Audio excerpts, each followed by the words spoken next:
Major League Baseball welcomes you to the following presentation of the Cincinnati Reds.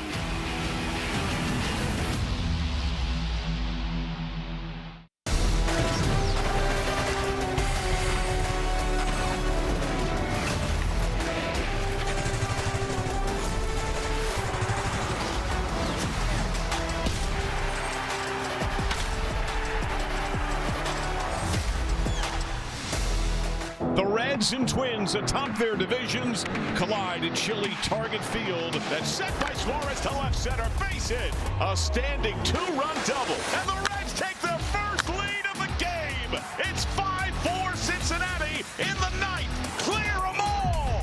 A stand-up three-run double by T.J. Friedl. A two-run double by Rhys Hines. The Reds complete the sweep. They take down the Twins in extras 7-4.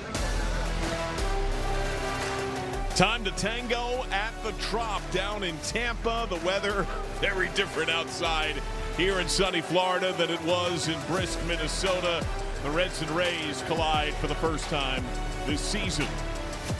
And a very pleasant good evening. Welcome on back to Reds Baseball. Alongside our closer, the Cowboy, Jeff Brantley. I'm John Sadak. Jim Day on the way in just a bit. Full Han Solo, never tell him the odds. Some unlikely suspects played hero for the Reds. Yeah, I think, John, anytime that you're winning consecutive ball games, especially on the road, guys have to change roles. They have to play in different spots, and no better than the one that we've known the best, and that's Eugenio Suarez.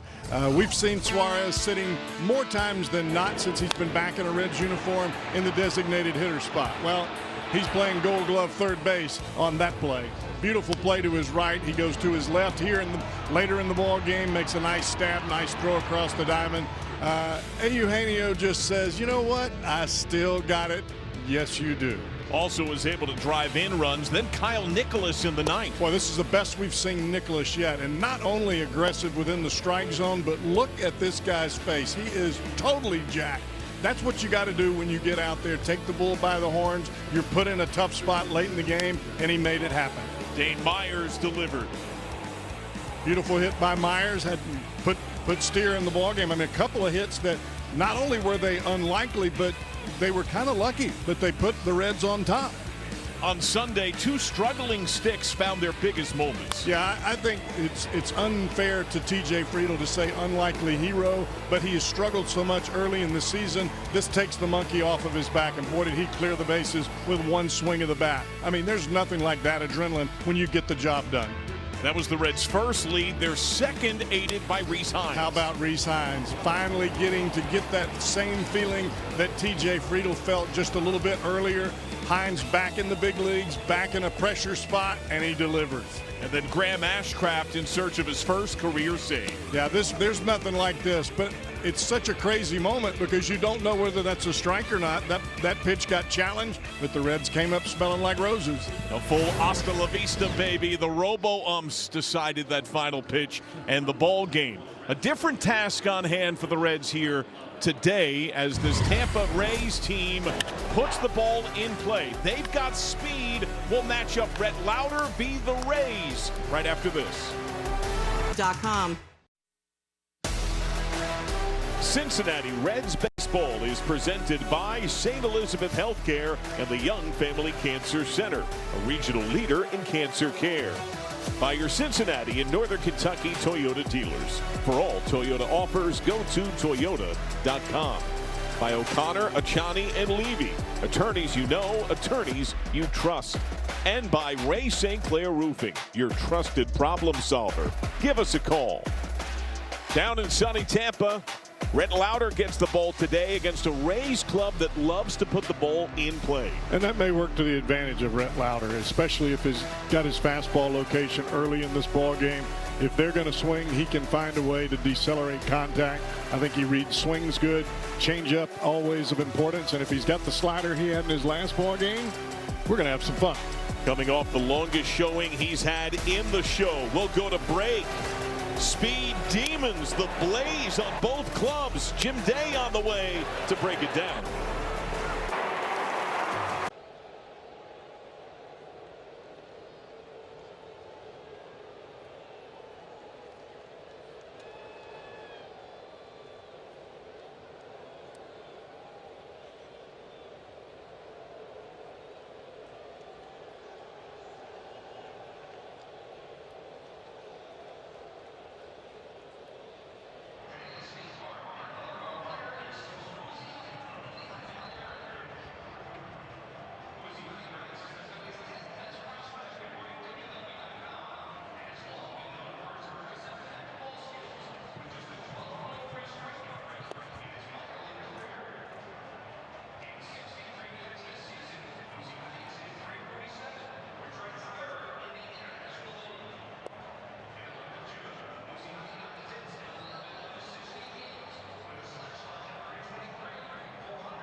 Cincinnati.com/Reds.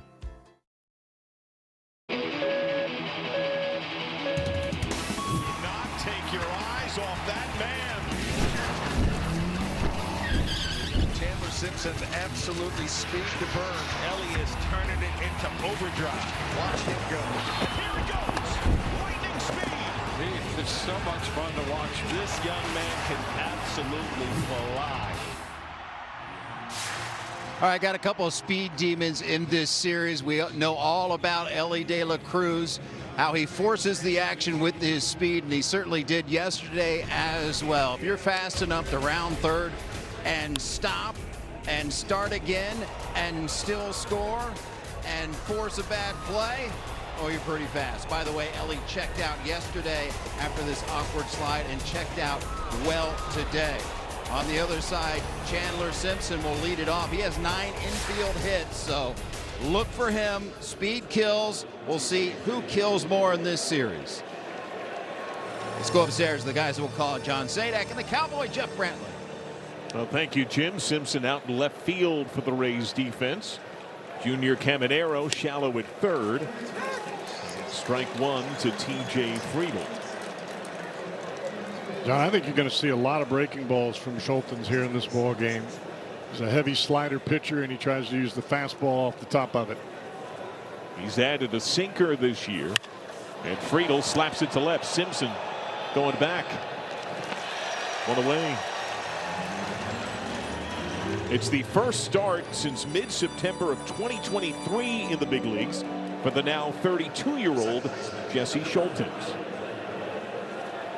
Well, you would think, looking at his numbers between his first and second ball game, that they were starts. They were not. He was pitching after an opener, but he did the majority of the pitching, and what the pitching he did was awfully good. Matt McLean. He got aboard twice, a base hit and a walk in yesterday's win to complete the sweep.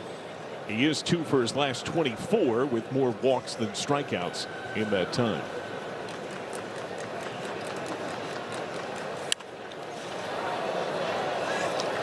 And Schultens does have a tie to the greater Cincinnati area.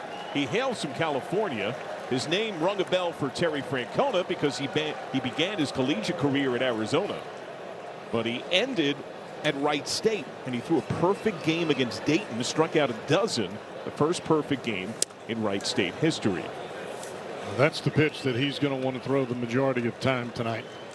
Hard, tight, quick breaking slider down and away from these righties. Backdoor and up under the hands of the lefties. That is a tough pitch to decipher right there. 2-2 on McLean. Schultens cracked the big leagues at age 29. He was a 9th round pick by the Padres and signed for only $1,000. It's a long journey for him to get to the show. He did so first with the White Sox, and now just a smattering of outings with Tampa over these last couple of years.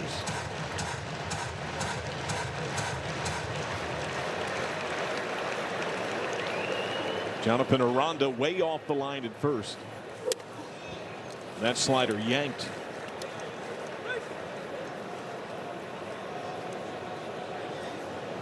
Well, McLean has not been hitting for some time. He has been walking. Payoff. And that's the good sign for the Reds, right? They're 14-8. They're in first place, and their offense is still largely not yet on track. Yeah, and you're getting performances like we saw in Minnesota at the end of the ball game from different cast of individuals, whether they've started in the ball game or whether they came off the bench. This is sent to shallow center. Long run in for Cedric Mullins. Dives and misses the ball. McLean never broke stride. Hustles with a headfirst plunge into second. A double by Matt McLean. Well, that is great base running by McLean. We see it time and time again, and I think we're going to see it even more as he begins to break out of this early season funk.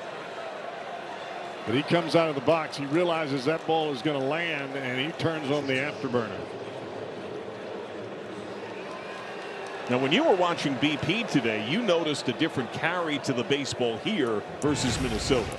Yeah, I think that because of how cold it was in Minnesota, the ball just didn't go anywhere. Even when you hit it on the barrel, you really didn't get anything for it. Batting practice today, you were getting your money's worth. I think there are going to be some home runs in this series. Let's just hope the majority go the Reds' way. They did not homer in their series sweep of the Twins. Ellie De La Cruz used his timeout before the AB begins. Takes a slider strike. He doubled and scored yesterday. In his last 9 games, just over 300, with 7 of his last 11 hits going for extra bases. Foul tip.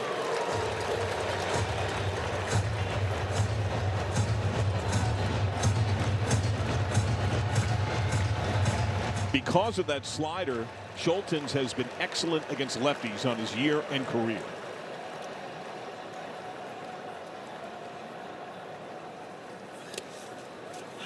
Good block by Nick Fortes. McLean hopped off the bag, but ultimately scoots back. The combination of this splitter, as you can see it bite right down on top of home plate, and a nice block by Fortes. But when you throw the slider immediately following a pitch like that, that slider becomes a fastball to the hitter's eyes, and then all of a sudden it darts off the inside corner. Pickoff play. Now the Rays do get run on. Keep that in mind on the series. Only the Marlins have allowed more steals than the Rays. Nick Fortes lifetime at 20% caught stealing. This year with Rays pitching, 2 out of 24. I don't think the opponent is running on Fortes. It's more the fact that the pitchers are taking a long time to get the ball to the plate.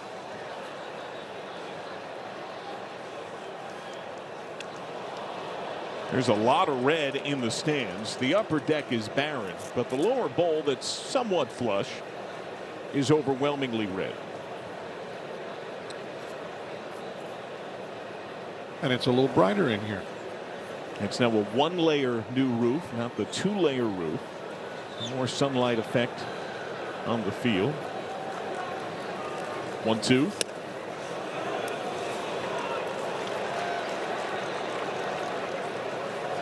It really popped when we first walked in. Yeah. With the sun shining outside, it looked good. And this place has never looked good.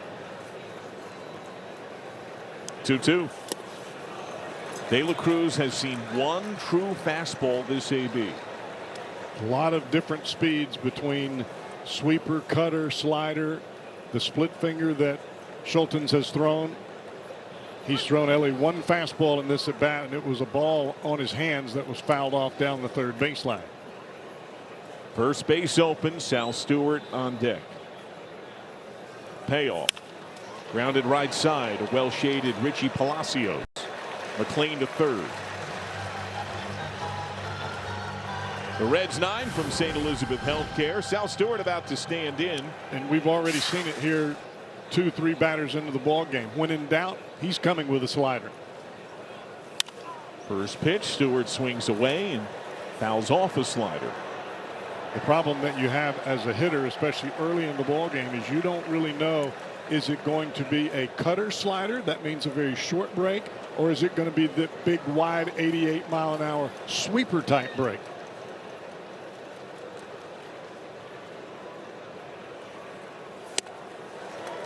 Oh, 2. More teams have started pitching Stewart in. We saw that begin with the Giants series. It extended into the Twins set. He drove in a run, was 0 for 5 yesterday, did line out to left field. Well, what Sal Stewart has got to do to, especially right-handed pitchers, he's got to make them throw that pitch on the inside corner on the plate. That last pitch was a ball. See, that's a ball. It looks really nice. That's a good 2-3 inches off the inside corner and running in. If you swing at that, you're going to be nothing but kindling sitting in your hands.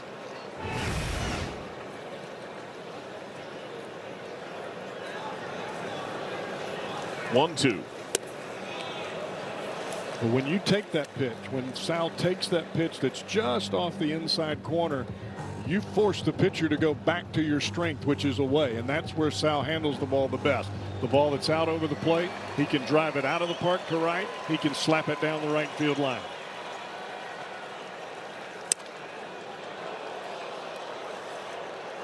Oh, 2 to 3-2. Stewart was here in 2021 with Roman Anthony. Jason Churio, brother of Jackson Churio, the Brewers' young budding star. Payoff. Oh. His shot in the air to deep left center. Cedric Mullins going way back. Deep gap, and that is gone. The power surge continues. Did I mention we're going to hit some home runs in this series? First thing he said as we were watching BP. Sal Stewart, the team leader, with 8 home runs. I mean, that's the deepest part of this ballpark, right over the power design sign. Looks like you're heading into the tunnel. This ball is crushed. That's a great at bat from Sal Stewart. You start taking those pitches that are just in or just away, pitcher's got to come over the plate, and that's when you can hurt him. Eugenio Suarez takes a strike. As it was, Stewart entered with 40 games played in his major league career. Through 40 games in Reds history, only Aristides Aquino had more homers at that point of his major league Reds time.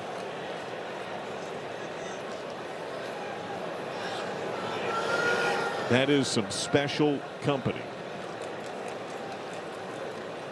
Suarez 0 for 4 yesterday, lined out and walked. He reached on error and later scored. On the 7th of April, he was hitting a .195. 11 games since, he's at .324. Some power in that time too. OPS over 900. That's very good. Long look. That Suarez wishes he had that pitch back. That was a slider that just faded middle away. Got underneath it just a tad. Rays are playing him with an extreme pinch at third base. Junior Caminero is tight to that chalk line, trying to deny a double. 28th pitch. And the reason teams play their defensive alignment the way that the Rays are right now is not because you're going to hit an inside fastball down the third base line. It's because the pitcher throws predominantly breaking balls. They're breaking away, and right-handers will sweep over the top of it and hook it down the third base line. This one popped up. Cortez. Some 2-out, 2-strike thunder.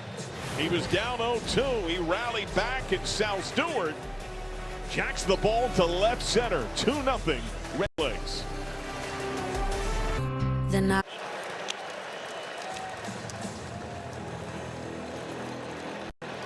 Welcome back. They just redid that last pitch. Apparently that last foul ball hit some form of netting or scaffolding in the building that wasn't noticed until the teams were off the field.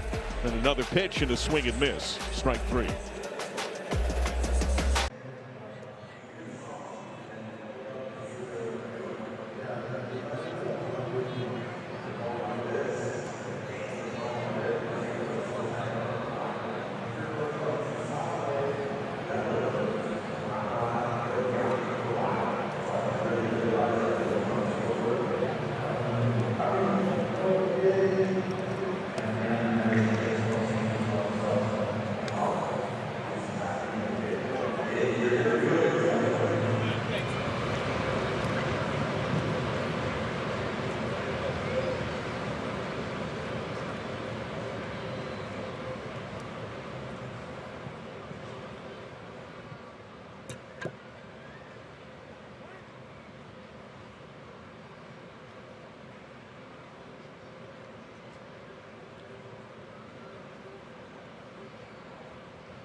In tonight's series opener, Rhett Lauder.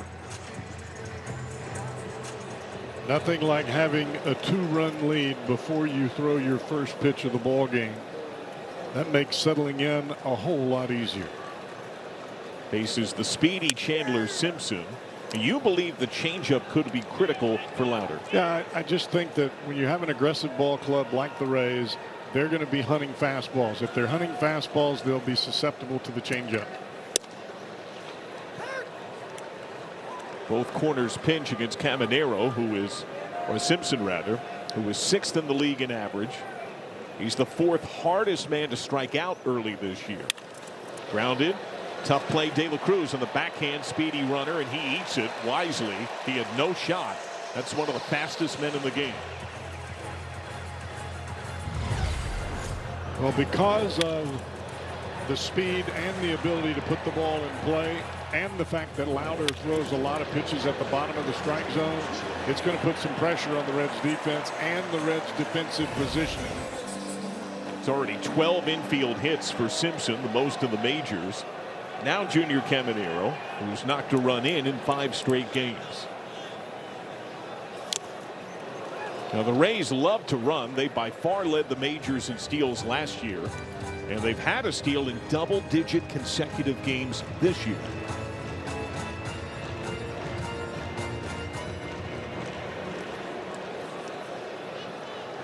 Caminero an all-star last year. 45 home runs.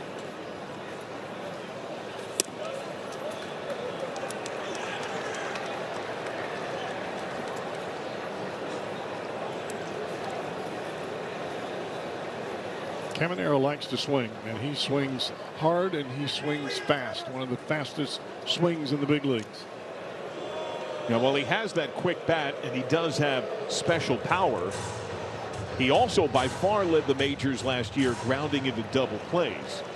Rhett Lauder got 8 ground ball outs in his outing against the Giants last time out. That is line to left. Down for a hit. 2 on. Full 9 for the Rays, who stand 12-9. They have won 7 of 9. Aranda, Diaz, old friend Jake Fraley, the former Orioles Cedric Mullins, Fortes Palacios, and Walls is a glove for shortstop. Jonathan Aranda, also an all-star last year, hit .316. Yeah, this is definitely not the place you want to be if you're Rhett Lauder with Aranda and Diaz coming to the plate. Because as we spoke before the game, I asked you who concerns you, and you said exactly this pocket. Yeah, you can get Caminero out. If you make a mistake, he can hurt you bad. But if you make your pitches, you can get him out. These two guys, Aranda and Diaz, they can hit anything. They take pitches, they work counts, they'll take a single. Caminero, not normally a guy that will take a single or try to shoot the ball the other way. He is looking to lead. This Rays team shines with men in scoring position. Aranda was discovered when the team was first looking at Randy Arozarena. He sent a scout to look at Arozarena in spring of 2015. Aranda happened to be there as well, and they later made him a teenage signee.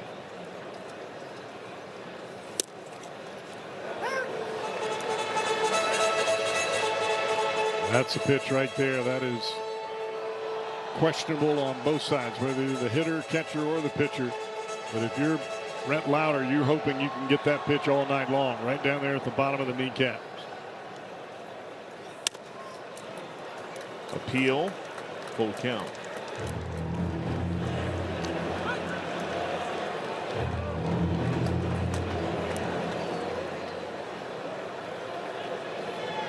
Two on, nobody out. Infield hit for Simpson. A liner by Caminero. Time called by Aranda.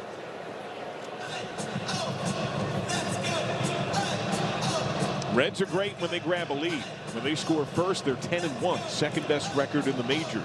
The Rays have rallied better than most teams. A lot of comeback wins this year.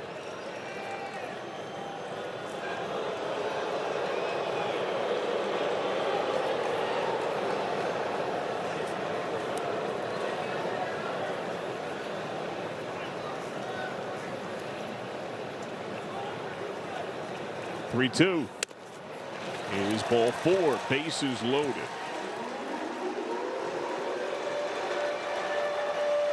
So a major jam out of the gate for Rhett Lauder.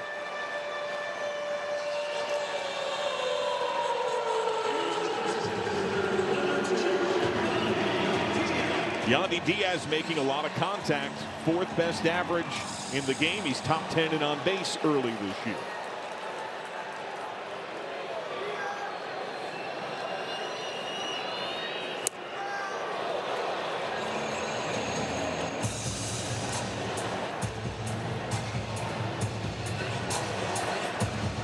Defected from Cuba in 2013. His dad Jorge, a half dozen years in the Cuban National Series.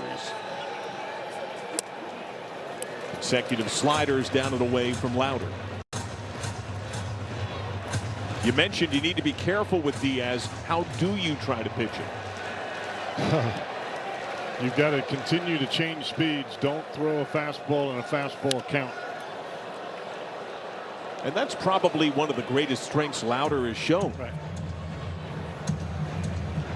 He's probably had more 2-0 changeups for a strike than any Red. Try not to stay in the same place too long, even if you're changing pitches.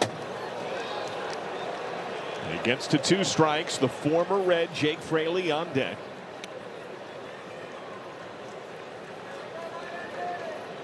High stress first inning here for Lauder. The man off third has blazing speed. Hines the best arm in right. 2-2, tough take.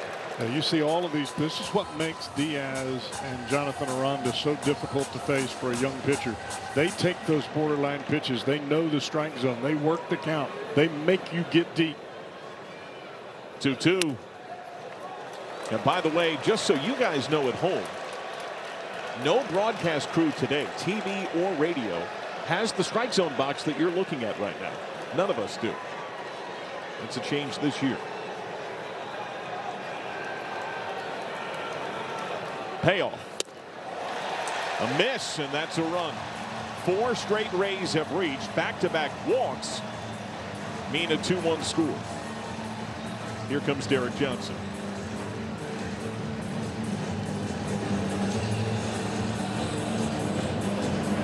I didn't see him come out of the dugout. I just knew that this was the time for him to go to the mound.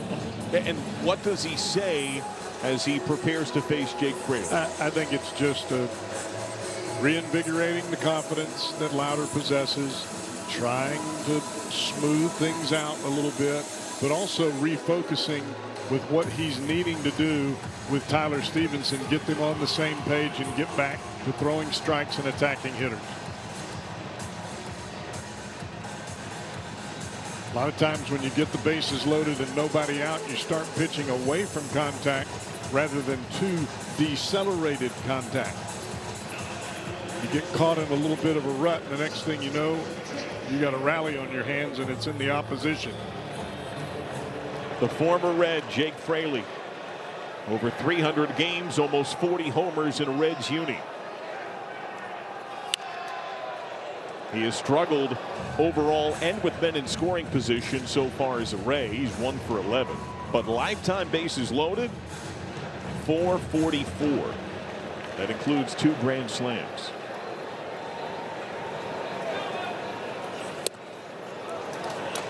Lays off that changeup.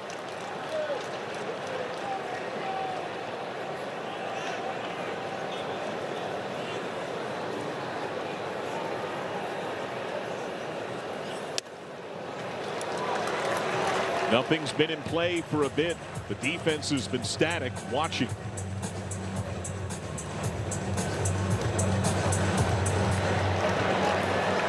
Caminero, the lead man, off third. Fraley, an early swing on that slider. He asks for time.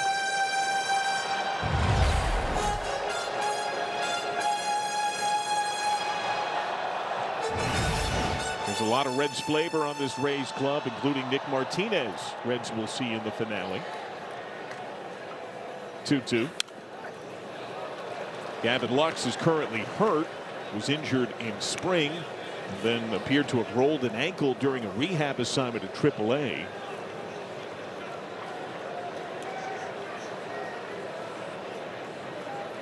Giant pitch from Lauder. 2-2. Down.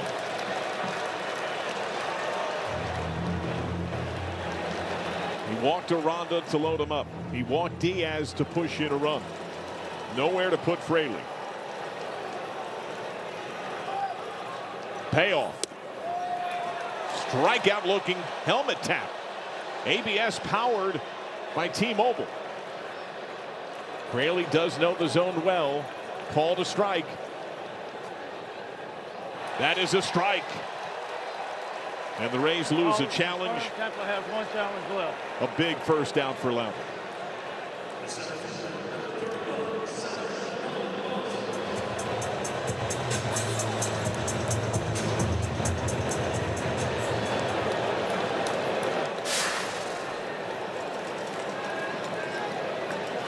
Cedric Mullins.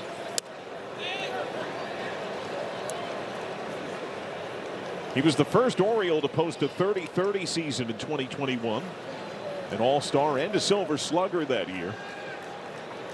Production, though, has dropped dramatically in the last couple of campaigns.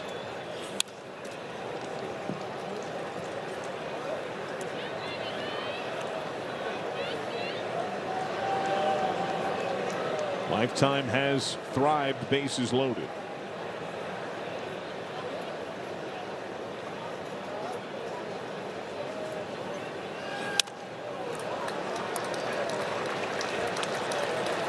He was tiny as a freshman in high school, did not make the varsity team, mostly a benchman until he was a junior, Brookwood High in Greater Atlanta. His teammate there, a future first rounder, Lucas Sims. That's a breaking ball and a fastball count.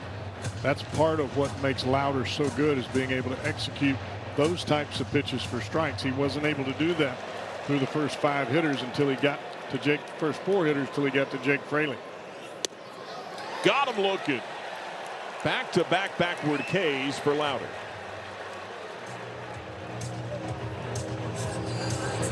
Fastballs and breaking ball counts. That's what this is. Breaking balls in fastball counts. 1-0, 2-0, 2-1, 3-0, 3-1. Breaking ball. 0-2, 1-2, 2-2. Throw him the heater.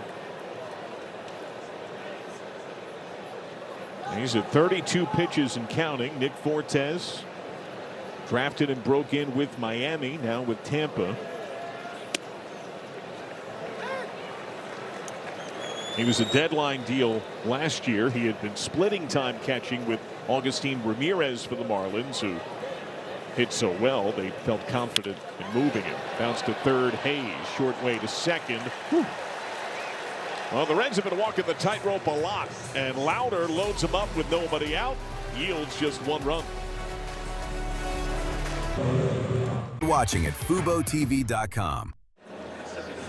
A grind for Rhett Lauder, career high 34 pitches, only 1 run first inning. Yeah, he's got some adrenaline he's trying to walk off in that third base dugout right now. Reds have staked him to a lead. Spencer Steer, base hit, a walk, and a run scored yesterday.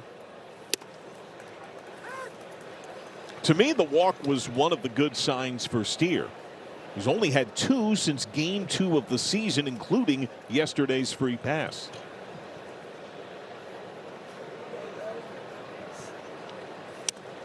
Yeah, you're just looking for that one at bat or a series of at bats that can just get you locked in. Not necessarily, it doesn't always have to be a hit. It can be a walk, it can be a bunt. It can be a jam shot flare into right field. Doesn't always have to be a rocket. Hard ground ball, just foul. But there's that innate trigger in your mind of when you're going to swing the bat, and it doesn't come for everybody at the same time. Otherwise, everybody would be hitting 500 and scoring 10 runs the first day of the season. It doesn't work like that. Now, the Reds made Schulten's work a decent amount in the first as well. Runs that sinker in for strike 3, his first strikeout tonight. Excuse me, his second. Suarez went down.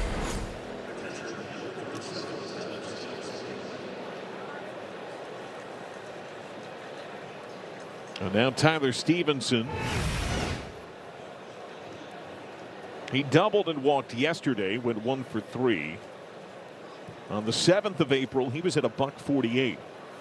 He's been getting on base at a high clip since, a .400 on base. Still not seeing the consistent contact.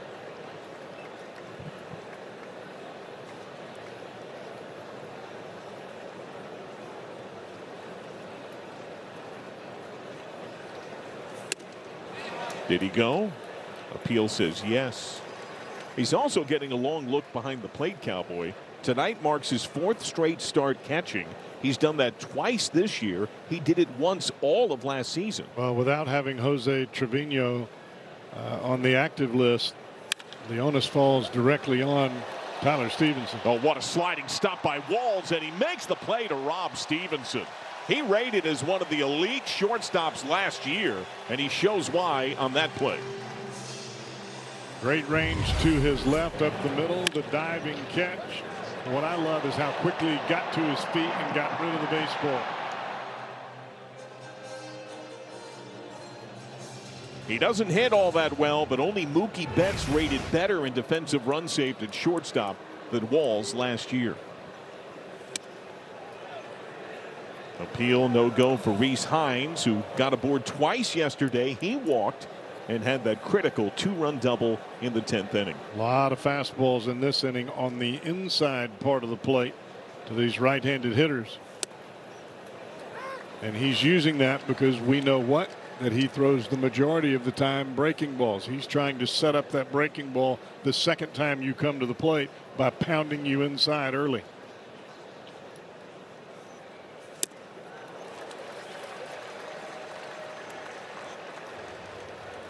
This year, lefties barely over 100 against Schultens. Righties 231. Career righties 321 against him. And that does include power.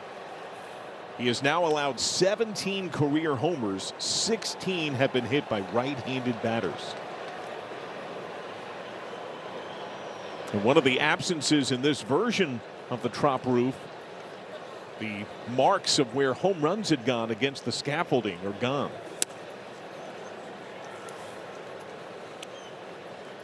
Jim Day spent time living and working down here many moons ago, and he was witness to Jose Canseco hitting the longest home run in Trop history, almost 500 feet. Full count. A couple of pretty good takes by Rhys Hines on breaking balls. One down, one just easy off the outside corner.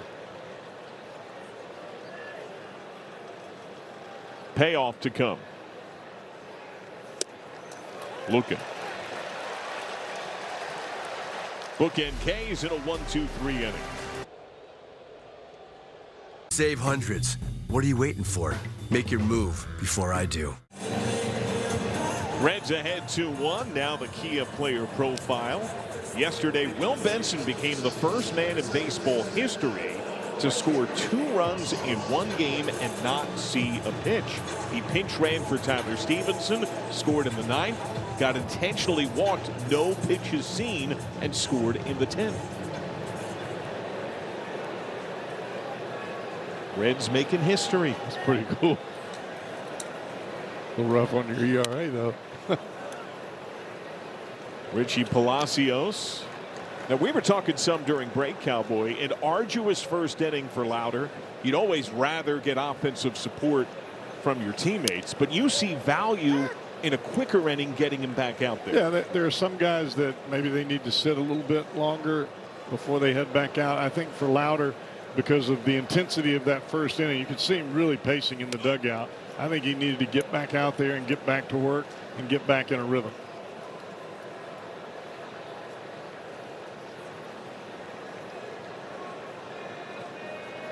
Two-one to Palacios.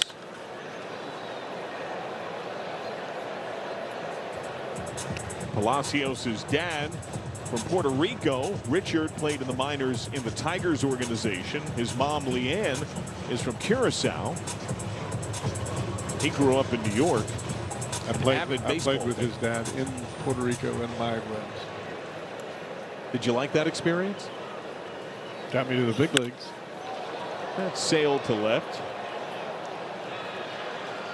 Steer. I learned how to order chicken using sign language. How's that? I heard that story in spring training.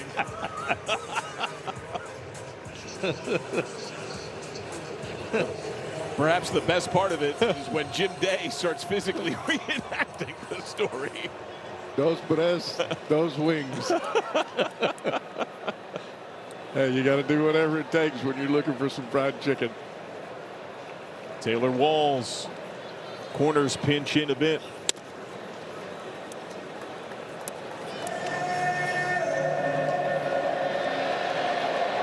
Now this is also the site of your last major league appearance. It is. There was a disaster. I'm trying to remember. Gave up a home run to a kid here, and I remember before I even came in the game, talking to a couple of guys in the bullpen. The guy, I wish I could remember his name. But Rolls? Rolls? Yes. To right field, Hines. And I didn't think at the time that his swing was very good. I said, if you're not getting this guy out, you need to retire. And I came in the game and promptly gave up a home run and shut it down. How's that for you? And you went how quickly to broadcasting from that? Almost immediately. I just had an inkling from a long time ago that that's what I wanted to do. I didn't know how I was going to do it. But with the help of Peter Gammons and Chris Berman, made that step to ESPN, and now I'm living my dream. Chandler Simpson, infield hit his first time. And when you grew up, before you had dreamt about playing in the big leagues. Well, I never dreamed about playing in the big leagues. I always dreamed about being Mel Allen or Marty Brennaman. I mean, that's what I thought that was the coolest thing on earth, to be able to tell the story of the game. And I guess all that throwing of the ball up against the house and pretending I was those guys made my arm strong enough to where I got to pitch, and it got me here anyway. You got to do both. I got to do both. As my mom would say, you're living two dreams, son. 2-2 now on Simpson.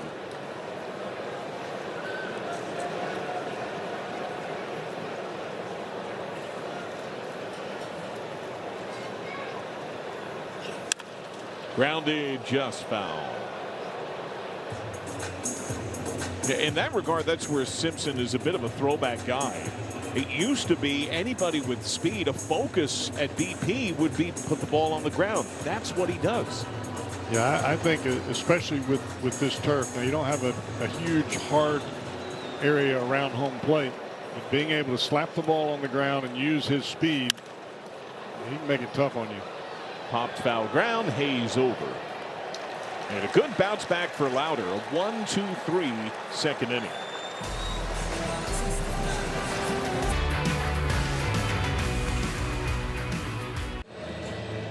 Reds ahead 2-1 as we shift to the third. Key Brian Hayes standing in. Graham Ashcraft joins us on the Wells Fargo Active. Mike, how you doing, man? Oh, doing good. Just sitting here at the yard watching the ball game. Well, thank you kindly for joining us. A bouncer foul by Hayes. What has stood out for you in your season so far? You know, just pounding the zone. The slider's been staying pretty good, and just executing pitches. I mean, other than that, I feel like kind of starting to dial in the fastball and to the inner side on the righties. I feel like that's kind of helped open the slider up to get more chase and stuff. So, but other than that, you know, I just feel like I'm doing the same thing I've been doing the past couple of years. Graham, any major adjustment during the offseason that you can tell us about? Because we're looking at your fastball. It still cuts, but yet it doesn't cut way as much as it was before, and your velocity has ticked way up. I mean, is that a health thing, or is it an adjustment on grip? You know, I haven't really changed the grip at all. It's just still just grip and normal four seam with it. And the only thing that I can really see just from all the metrics and everything is that my release point's a little bit higher. So that might be kind of causing a little bit more of everything kind of ticking up a touch. But other than that, like, I haven't really changed anything with my delivery or grips or anything like that. Well, are you surprised when you hit 101 miles an hour earlier this year? I mean, that's quite a bit of velocity with that kind of movement. Yeah, I mean, I was surprised to see it that early. You know, I feel like typically that kind of comes on later in the season as we get going, but it kind of came up right towards the end of spring and just hasn't left. I mean, it's fortunate enough, you know, the Lord's blessed me with a couple great pitches, and just got to keep doing what I'm doing. Is it raining down there? I thought yeah, there it is. Yeah, got a couple seeds falling from the sky every now and then. So I thought it was really cool. The last time we chatted in the clubhouse, you had the data on the vert movement on your pitch. If you could share with the audience, what was your pitch doing that day? Well, which one, the cutter or the slider? It was I think you were talking about the extreme vertical movement you had in your cutter. Yeah, I mean, it's attaboy. It's gotten a lot better. I mean, you know, that's one thing that I've kind of almost searched for in a sense of when I've been on the mound, just because it's always had a lot more cut. It's never really carried through the zone, and just especially getting into the bullpen, you know, I want to try to have a carry cut with it, just a little cut ride, just because I feel like it makes it a little bit harder to get the bat on the ball. And this year the numbers kind of just jumped up. Like I said, I mean, I can't really tell you exactly what I've done to change it. It's just kind of happened, and I mean, it's happened for the better. So what is the difference, just for our listeners, where you sit 4.5, almost 5 years in the big leagues, than the first day you rolled in here with that heart beating and sweat dripping down your forehead? Oh, I mean, you're going in every game at the beginning of your career to where it's just a full-on adrenaline rush every time. And I just kind of feel like now I'm at the point to where I've been around for a little bit to where I've kind of got it to where that adrenaline's a little bit more calming and a little bit more under control. So I know how to use it and know how to get it going a little bit more when we're in a big situation and we need it. So. Pitch to McLean. Now, yesterday, you got to accomplish something you hadn't on your major league career. Got that first save. What was that like for you? Oh, that was awesome. You know, it's especially after coming in after last year and having a couple opportunities and falling short just a little bit to finally get that notch in my belt of having my first save in the bullpen. You know, it's exciting. That boy. That's what we all strive for down here in the bullpen. You know, it's just when we get put in a big situation that we go out and we execute and we get the job done. And at the end of the day, that's what it's about. And it came down, of course, to the challenge as well. You had landed that strike three, and then P.J. Higgins had to tap his head. Oh yeah, I'll tell you, it made me question a little bit. I thought I was going to throw a couple more pitches after that one. Well, what about the pitchers union deciding that you get to challenge pitches from the mound? I will not be partaking in that. The guy behind the plate sees a lot more pitches across that plate than I do. I just like to sling that thing out there. So. They all look good, don't they? Oh yeah, everything I throw is a strike. That's what I tell myself. So I'm not the one to challenge those. I'm with you, brother. McLean reaches on a fielder's choice. Friedel able to take third. Now, you also have overcome perhaps the strongest force that exists, a gym day jinx of your slider. I was right next to the locker when he was praising you for your slider, and then you had said afterward you blamed him for having one of your off sliders that night. Yeah, ever since he had to say something about it, it hasn't necessarily been the same since then. But I think we're close to having it back to where it needs to be. What are you looking for here in this De La Cruz at bat? You know, I'm not trying to do anything too much. I just want to see him hit a good ball in the gap for a double, score a couple runs. We'll see if he's able to accomplish that. Graham, thank you so much. Appreciate you joining us. No problem. Y'all have a good one. Thank you, Graham. Little flare, shallow right center, gets down. Friedel breaks from third. It bloops in for De La Cruz. Reds get a run. It's 3-1.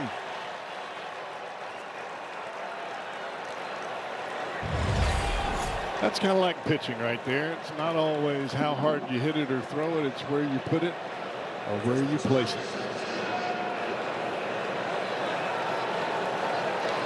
And now the Reds have two of their better runners on. McLean and De La Cruz. Sal Stewart rallied from 0-2 to 3-2 and drilled a homer to deep left center his first time tonight.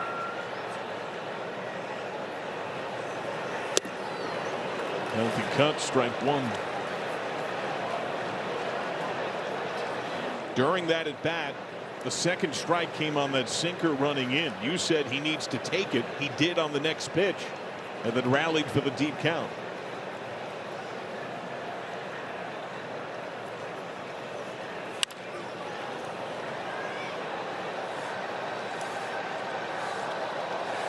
Yeah, I think anybody that throws a lot of breaking balls as Schultens, they're going to try to get you to swing at that pitch there. And then they want you to chase that off the outside corner. If you take them both, you get that. And that's when you get to have some fun. Boy, that was damage. He's gone deep once already. Reaching swing on that sweeper. It's now 5 strikeouts for Schultens.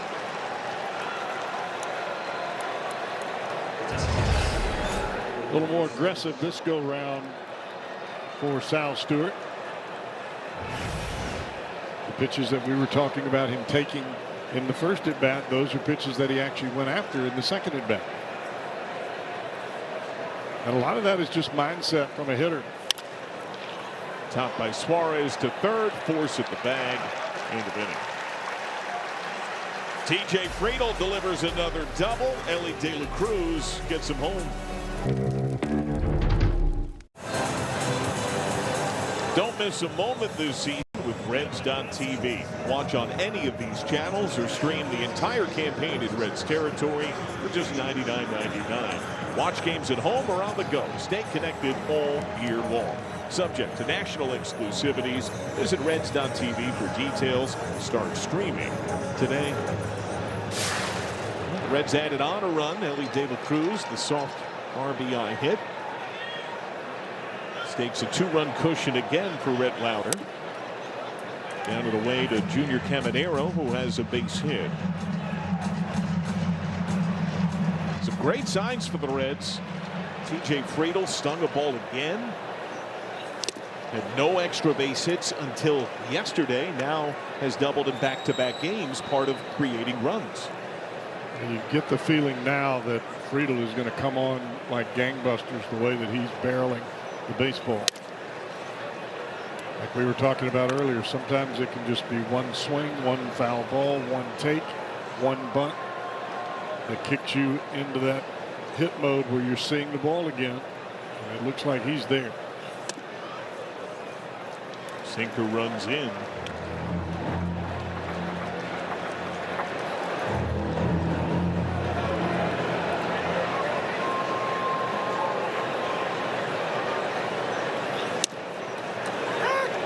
Full count.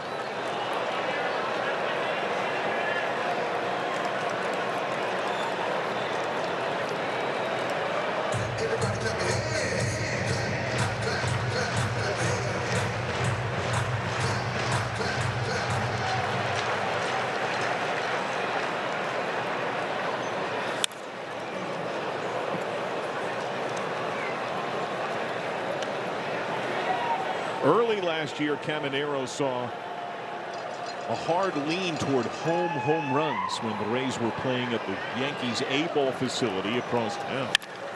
This one is lined and caught on the backhand. De La Cruz, long throw, and he robbed him. That is unbelievable. Take a bow, Ellie De La Cruz. What a play. Even he's laughing. That was awesome. Caminero and De La Cruz caught up, friendly with one another before the game, and Caminero staring down in disbelief after this defense. This ball is smoked. Look at this play. He catches it from behind himself and puts the throw on a dime. Ouch.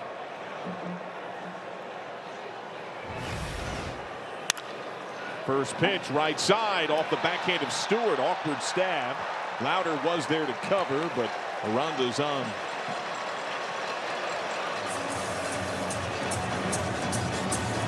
That Caminero contact, the hardest hit ball of the game, harder than Stewart's home run. It was 113 off the bat, and it required a throw at 90 miles an hour from De La Cruz. There was really no time for De La Cruz to do anything other than dive and try to make the catch, which he did. Looks like that shoulder's okay. Chopper. McLean feeds De La Cruz. Reds turn 2, double play.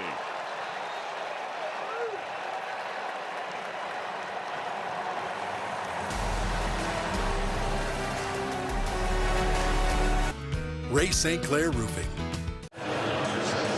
At each and every home game, if a Red hits the Toyota Hit and Win sign, one lucky fan wins a new built in the USA Toyota Tundra. Register for the Tundra Home Run Challenge and your chance at any Cincinnati, Northern Kentucky Toyota dealer. Spencer Steer struck out swinging his first time.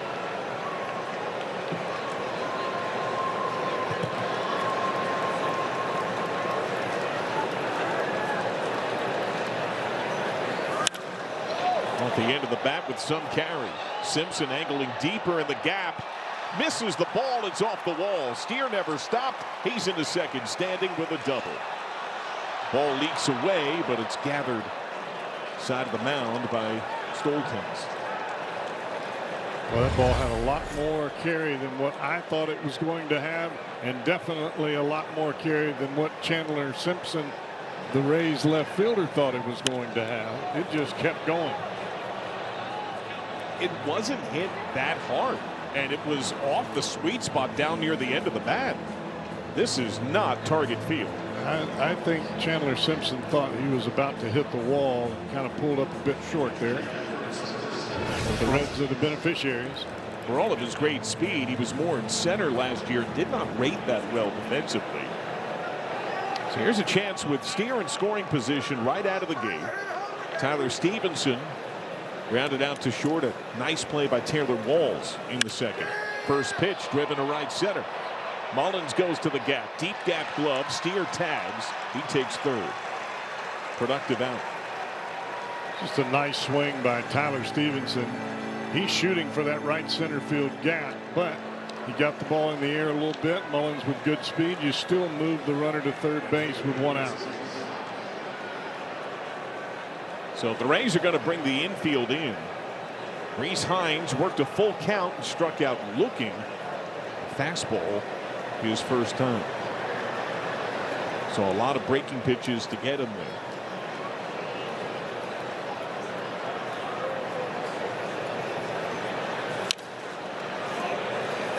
Well, based on his power potential, if there's a short list of hitters as an infielder you don't want to see infielding, Hines is up there. Well, I think you look at the first, second, and shortstop positions. They're all in further than Caminero is at third base. He's like saying, I'm not doing it.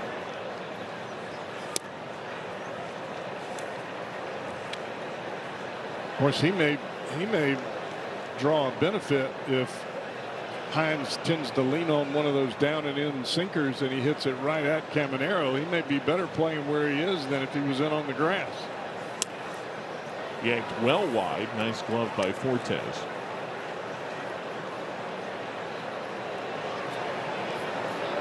Infield in, outfield deep.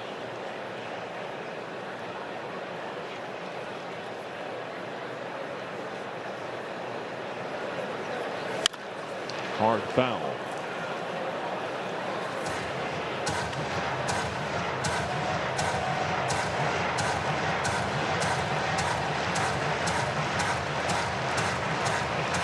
Well, if you're Schultens here, you're going to take a chance with that slider off the plate and see if you can get a swing and miss. Walls backs up and short. Full count. You try it, knowing that you can come back with the same pitch and get it on the plate.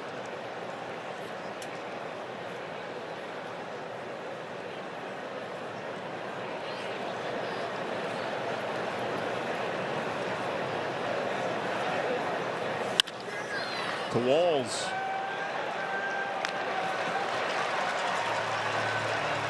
Two away.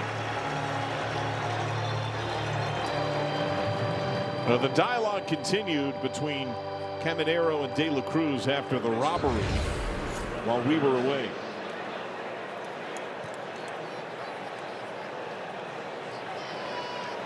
He was mocking Ellie for the way he caught it.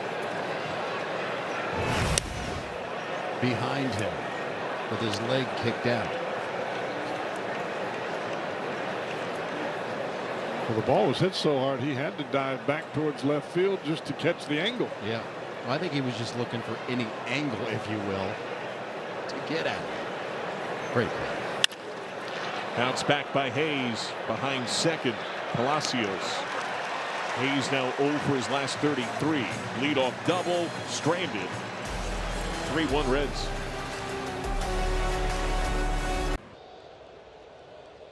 Matters Baseball. Catch it all season long. Former Red Jake Fraley leads off for the Rays. When he was in a Reds uniform, we well documented the battle that his daughter Avery had with leukemia, diagnosed at age 5 in 2023. It was a 2+ year battle with leukemia, as we documented, and Jake and his wife Angelica were very open about sharing it with the public. Extensive chemotherapy. It was a tough process, and she went into remission early 2024, but then had to still receive treatment. But boy, did they get good news a little over a month ago. March 12th, they made that walk, that heroic walk. Sorry.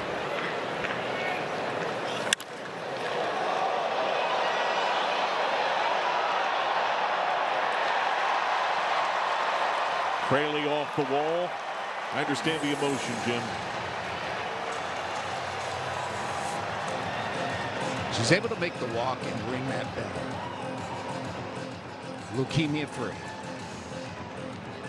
Hero's walk. A family that had been through a lot, and they were able to share their faith during this, and was very open and helped other families that were going through the same battle. What a moment. Just delighted for the entire Fraley family and for Avery.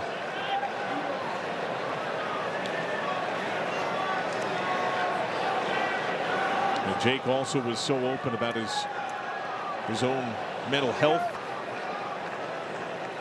and all the while trying to play a game and hoping his daughter holds on to her life. Mullins to right. Hines has it. Fraley tags. Throw to third. Chance for two. Fraley takes third. A productive out from Mullins.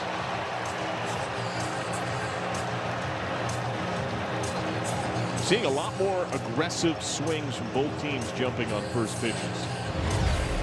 And I think part of that is you don't want to get behind in the count. Both of these pitchers have good secondary pitches that they can throw for a strike.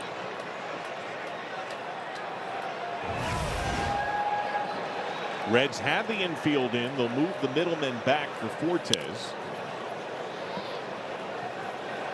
And McLean and De La Cruz had started to creep in, and then Freddie Benavides directs the infield defense and hand motion move back.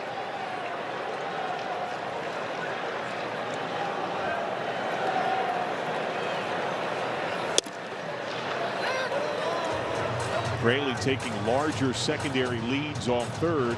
When I think of the David Bell era contact play, probably the Red that was most aggressive trying to break from third was Fraley. Awkward swing and miss. Lauder cuts him down. Well, that is a big time strikeout right there for Rhett Lauder. Starts his breaking ball on the plate, and then it just takes a left turn when it gets to home plate. You can see Fortes choking up, just trying to make contact to the right side, and he comes up empty. So now Palacios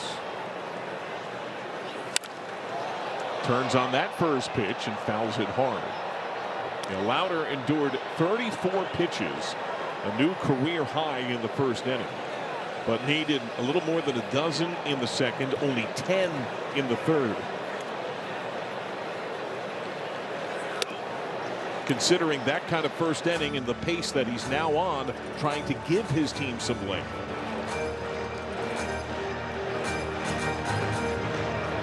Yeah, I would say more times than not, it is the first inning for a starter that's if you're going to catch them, that's when you can catch them, because they don't quite have the feel of the mound.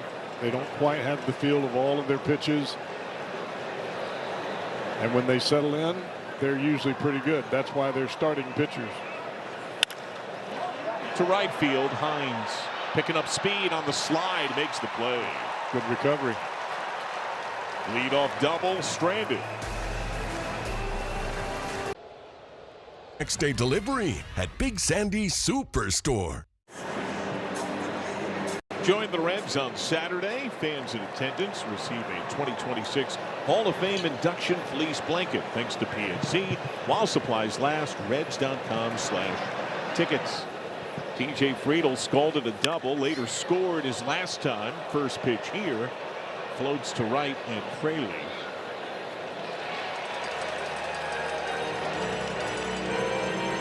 Brief word now from Miami Valley Gaming.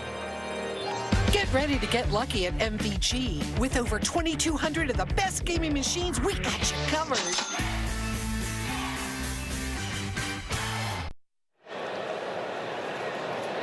Matt McLean, a bloop double, a run scored. Has also reached on fielder's choice. This is a Rays team that uses its speed to speed up opponents, to cause a moment's hesitation, indecision. But McLean's reach saw a similar slight pause on the processing of the Rays defense. Yeah, I thought that the play by Caminero at third looked like he was going to turn back towards Friedl to try to make the tag, and he had no play, not with the speed of McLean down the first baseline. You don't have time to take your eye off of him. And that's where the Reds worked a lot. Mentioned the contact play. These Reds are still running, but selectively. And it was about grabbing bags in the right spot. Ground ball in front of the runner on the left side. The general rule is don't go, but it was the perfect ball for Friedl to go on, and it allowed McLean to reach. Goes down on strikes. And that helped the Reds get a run. If that doesn't happen, the blooper by De La Cruz doesn't plate Friedl.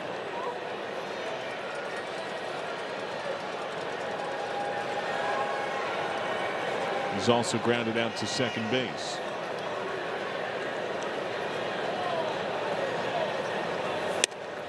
And it's not just having great speed, it's aggressive nature.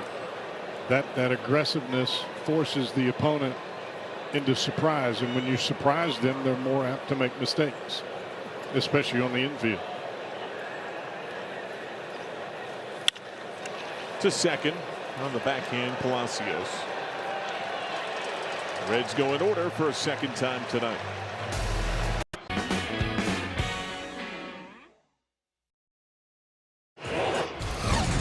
Elk and Elk injury report.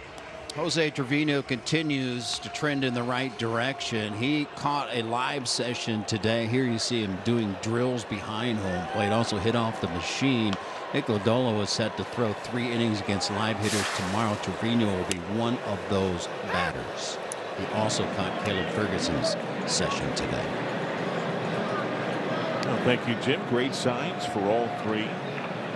Taylor Walls is flying to right. And for Lodolo, when he has his 3 up, 3 down tomorrow, where is he on breaking stuff at this point? Well, they want him to throw that, start spinning that slider off the flat ground, working up to it. So it's kind of up in the air whether he's going to do that off the mound in his 3 innings against live hitters tomorrow. As Cowboy, that's a giant step. Yeah, and I don't know that you want to just jump right into being on the mound and then all of a sudden throw that slider in there, regardless of where your progression is as far as the callus buildup is concerned. Well positioned Hayes. And the reason being is because where his problem blister-wise is on the pad of his index finger of his throwing hand. And if you force too much pressure on it too early, that callus, if it's really hardened, will create a blister under the blister. Now, go figure that. But I've seen it happen before, so you want to gradually work into it. Top of the order, Simpson, third time through for Lauder. Snapping glove by Stevenson. Infield hit and a run scored first time. He later foul popped to third base.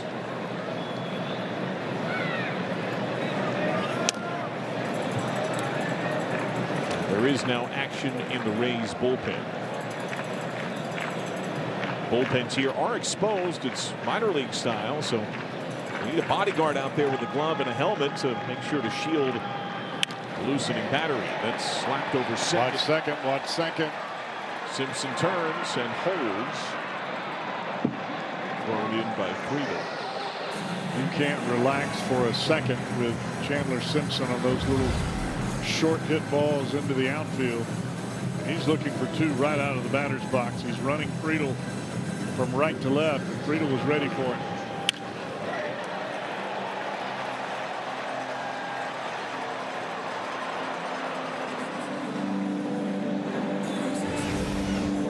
Very much a threat to run, over 40 steals last year.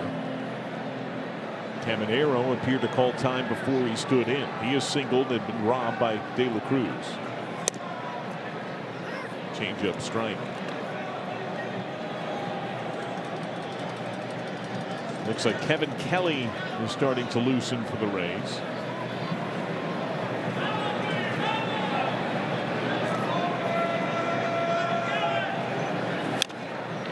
Topped foul.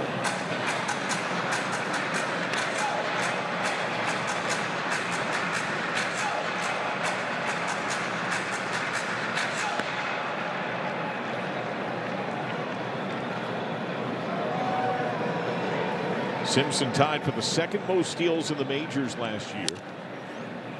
The former Ray, later turned Yankee Jose Caballero, led the majors with 49. Simpson and Jose Ramirez each had 44.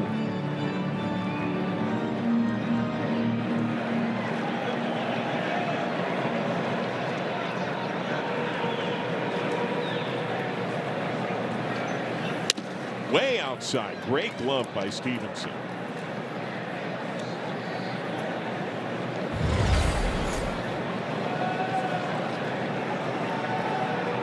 Stevenson had set up inside, and that sinker out of the hand of Lauder. He pulled it all the way across the plate and then some.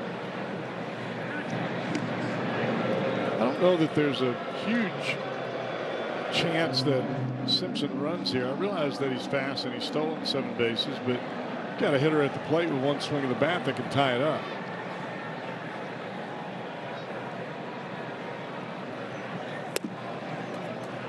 Two and two.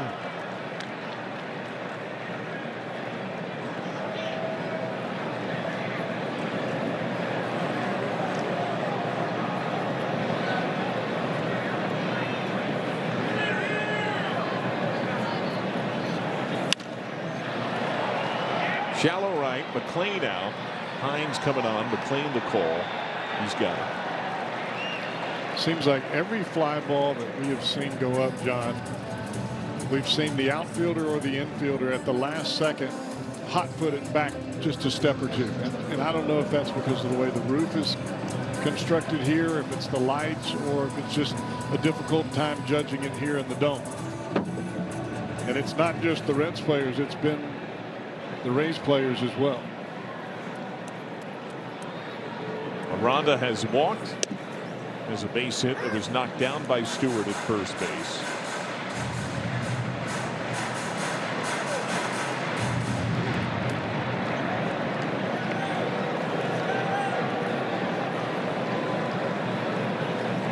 A lot of change-ups from Lauder.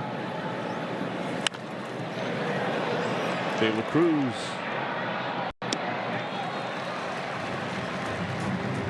Reds got their first runs off the bat of Sal Stewart in the opening inning. He'll lead it off, and they might be into the bullpen. Connie and Levy. Attorneys you know, attorneys you trust. 6th inning, Reds lead by 2. Their first 2 tallies. Sal Stewart, StatCast 3D, Google Cloud. He got a pitch that he forced Schultens to throw by taking some borderline pitches early in the count and hammered it. Schultens in a spot pitch count wise where this is where a slider pitcher can get himself into trouble. First pitch popped up. Caminero right up near the net. And the reason I say that is if you're a predominantly slider type pitcher and you're getting into a fatigue area as far as pitch count is concerned, that's really where Schultens is, then you have a tendency to wrap that breaking ball a little bit. When you wrap it, it just rolls up there, and that's where hitters can take advantage of it. Well, this is his longest outing this year. Kevin Kelly had warmed last half inning, but he sat down. It looks like a different arm gets up now as Eugenio Suarez stands in. Yeah, that's a little bigger fella. That's Trevor Martin. And I wonder if it could have been Kelly had the Rays tied or taken the lead. They played an extra inning game marred by a 2.5-hour rain delay Saturday against the Pirates. The entire bullpen pitched 2 days ago. They had to cover 13 innings in that game. The Pirates' Paul Skeens was yanked after 4 due to rain, and Rasmussen only gave the Rays 3 2/3 when rain halted play.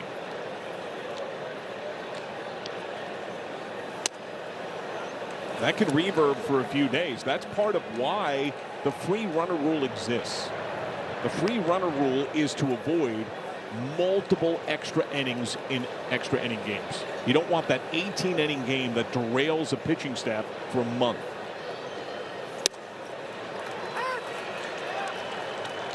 And if there were not gross roster manipulation that certain teams did more than others at one point that forced the change in the time a pitcher has to spend down to the minors, maybe you wouldn't need it. But just like the McDonald's coffee says caution, contents hot, there's a reason why the rule exists. Does that team wear a blue uniform? The team I'm thinking of that did it a lot wore orange. Sent by Suarez to left center. Gino's first reach today. And it was within the rules. Right. I mean, that's why they changed the rules. It is what it is. Tries to run that sinker in on the hands of Suarez. This one stays up a little bit. Didn't quite finish it.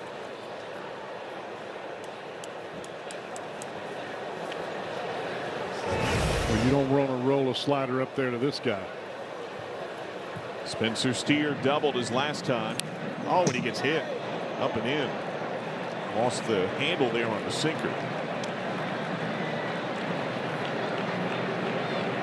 Steer got drilled against the Giants after his earlier barking at JT Brubaker that series. The second time he's been hit in a week. Well, that seems to me to be a direct result of the pitch that Suarez hit. Schultens getting a little bit tired. They're trying to sink that ball. He left it in on the plate to Suarez. Tried to do too much with it there, and he runs it off the plate and hits Steer right in the left elbow. Now, Tyler Stevenson has hit a lot of pitches hard this year. He hit it hard when he flied to center his last time. That allowed Steer to get over to third base. Schultens hang one here. A 1 grounded softly to third. Stevenson retired. Both men advance. Suarez to third. Steer up to second. And that's interesting to me that Caminero didn't just tag third base. Could the earlier Friedel advancement be in his head? He had like an hour to go over there and tag third. I don't think he realized how many outs there were. That's just not a good play.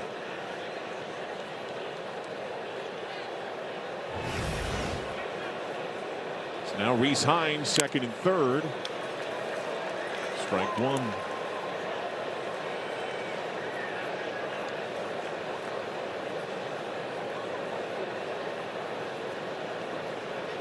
Reds have a lefty up in their bullpen. Former Red, now Ray, who Cincinnati will see in a couple of days, Nick Martinez, was famous for pacing during games, getting a ton of steps. And Jim Day, you're seeing an evolving stride from Rhett Lauder. Well, you asked earlier this season, is he like Martinez? I said, yeah, not quite. Maybe Martinez light. It has evolved, or at least I'm ready to amend that he is just like Nick Martinez. He is constantly pacing back and forth. It is exactly like Martinez. He never stops, and if he does, it's very brief. Getting the steps in. Hines watches a sinker strike.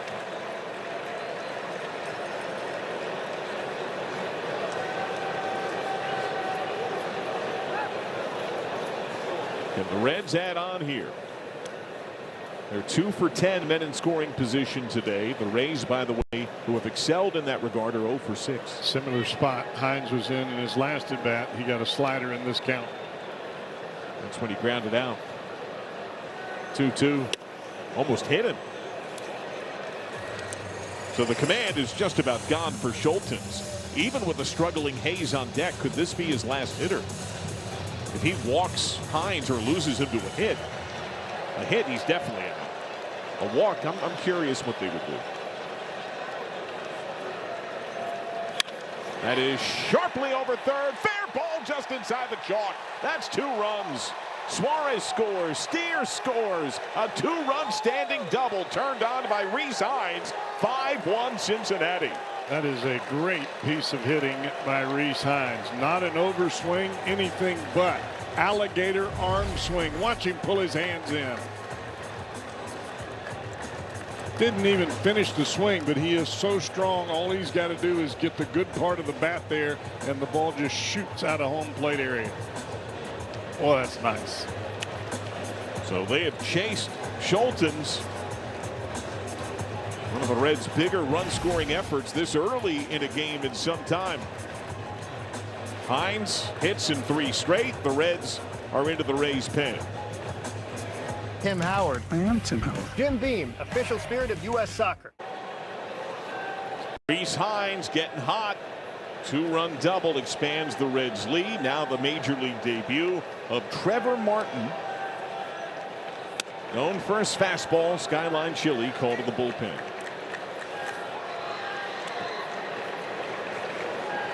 Nothing like the first time in the big leagues. That heart is beating so fast you can't even think. Feel like your eyeballs are shaking. Brian Hayes trying to snap an 0 for 32, 33 rather. He has struck out. He has grounded out. That was a big hit for Rhys Hines. Just the way that he hit that ball just shows you the adjustments that kid is slowly but surely making. He's got monstrous power. Down to the wing.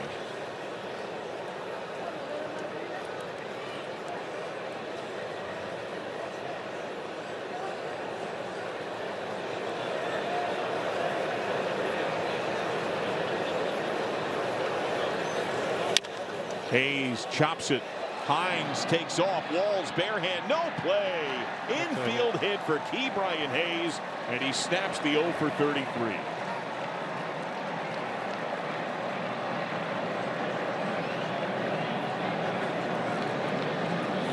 Caught it off the end of the bat. Big fella Martin falling off towards the first base side. He couldn't quite get back to it. I thought Walls did a great job just to get to the ball to even have an inkling of a play. But it would have been an ill-advised throw. Hines had been struggling. He's had 3 straight productive days. Hayes had been toiling. He has his first hit in a while. Friedel had been struggling. He has a hard double again in this game. Had one yesterday to propel the Reds ahead for their first lead in the 9th.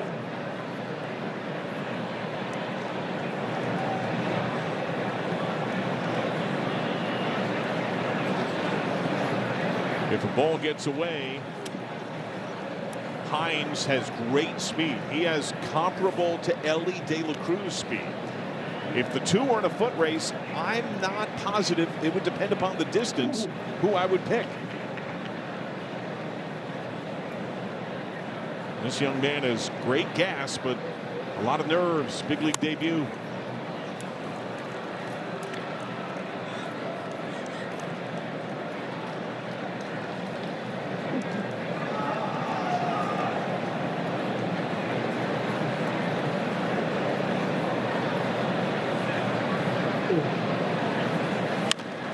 Chopped up the middle. Wall's backing up. Play is at first. Got him. Reese Hines turns on a 2-run double. Reds up 4.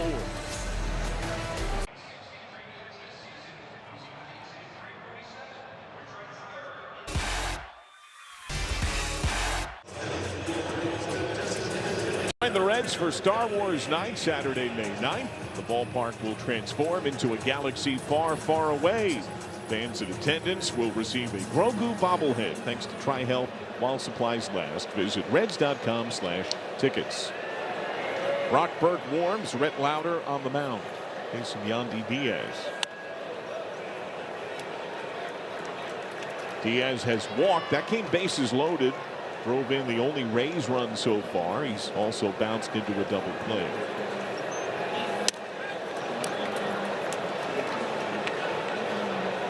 Reds have Brock Burt throwing from the left side, so you start to look down through the lineup, see exactly who you think he might face, with Jake Fraley waiting on deck, who is left-handed, with Mullins to follow same.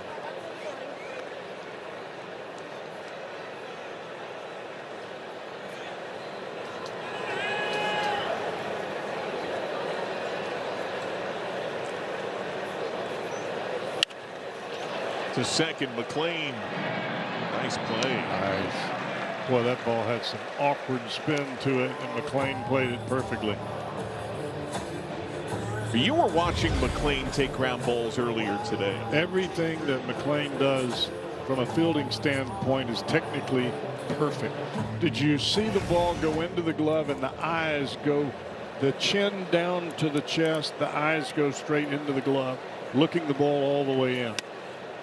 The things that you teach kids about how to play infield, Matt McLean does in his sleep. Jake Fraley is doubled. He is struck out looking. Sends this ball to left center. Friedel and Steer over. Rhett Lauder has been in some jams and largely wiggled his way out. Well, everything doesn't have to be exactly perfect. You just have to make pitches when you need to make pitches.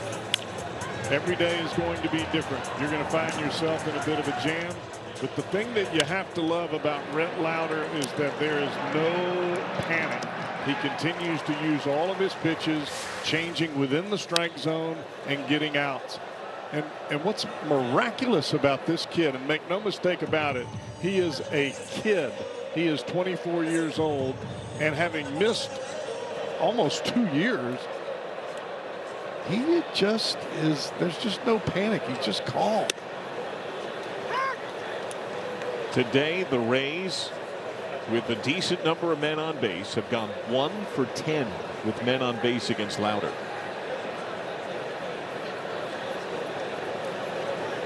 Oh, 2. Lifted, shallow left. Hayes and De La Cruz out. Steer in. Steer has it. A 1-2-3-6 for Rhett Lauder. Hit. Buckle up. Every seat, every time.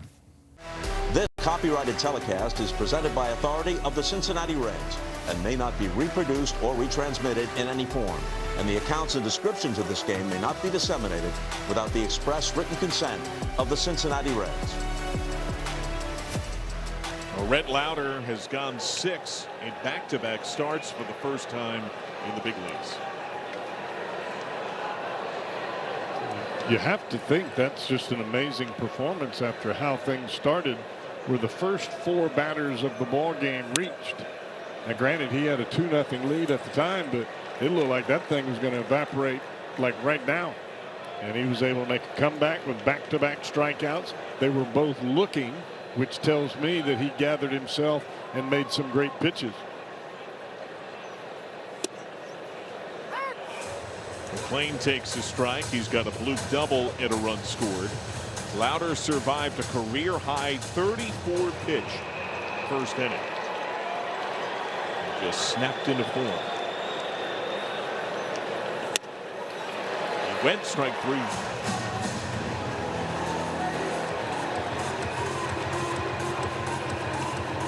Brief word now from Big Sandy Superstore. You'll find the best selection of the top brands at the guaranteed lowest price. Big Sandy Superstore in Fairfield and the Kenwood Shopping Center. Well, first career strikeout for Miller. They got that ball quickly authenticated and put aside. Ellie De La Cruz, loop hit, drove in a run. This one right to Walls. Now the Reds had Brock Burke loosening, then Pierce Johnson was briefly up. It looks like it's Burke again.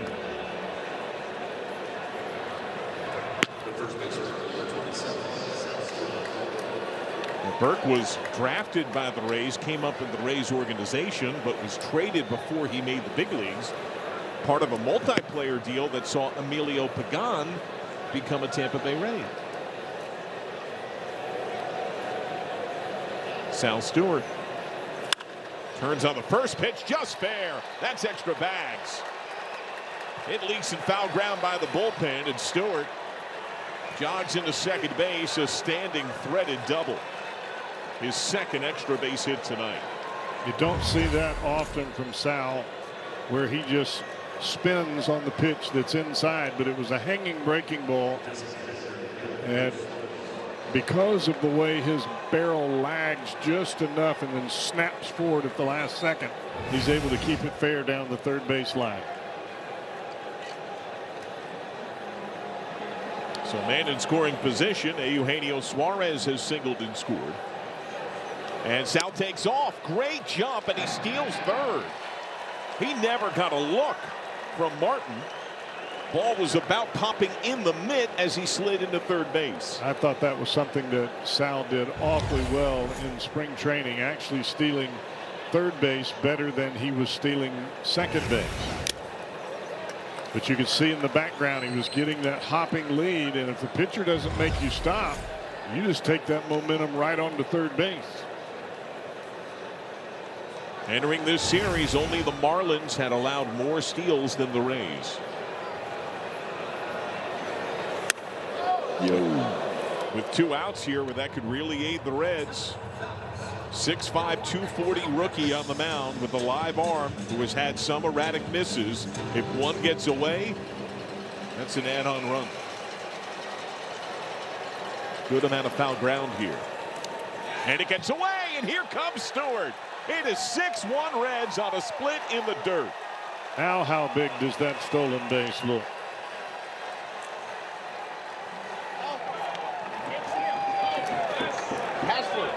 Two-out double, steals third, creates a run.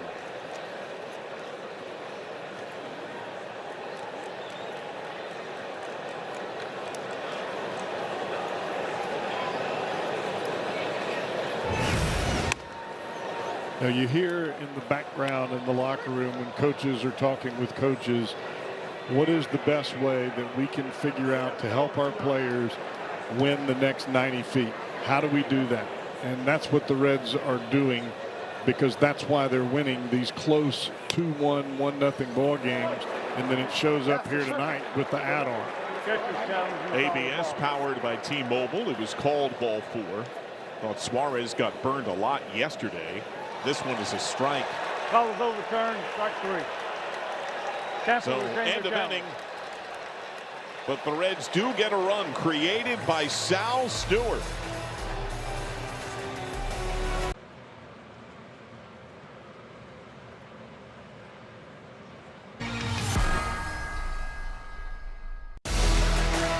Cincinnati Reds baseball is presented by your Greater Cincinnati, Northern Kentucky Ram dealers, and by UC Health. Expect more at uchealth.com. 6-1 Redlegs. We shift to the 7th, our FanDuel pitching change. Drafted and initially developed by the Rays, Brock Burke faces his original pro team. The numbers that Burke has thrown out, 1-1 with a .96 ERA. This is now his 11th appearance. Pierce Johnson does warm behind him. It's a violent cut from Cortez, who was grounded out and struck out. We saw how Burke pitched with fire against the team he broke into the bigs with, the Texas Rangers. I thought the ball was going to catch fire, going upwards of 100 miles an hour in that ball game.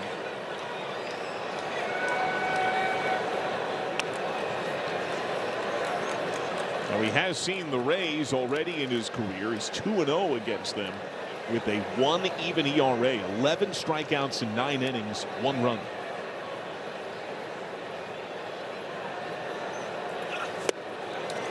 Swing and a miss.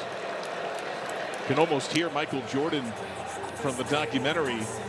I took that personally. Traded away by Tampa. It's a nice changeup. It starts middle away, just above the knee, and then the bottom falls out of it. Almost looked like a screwball the way that he turned it over. Palacios.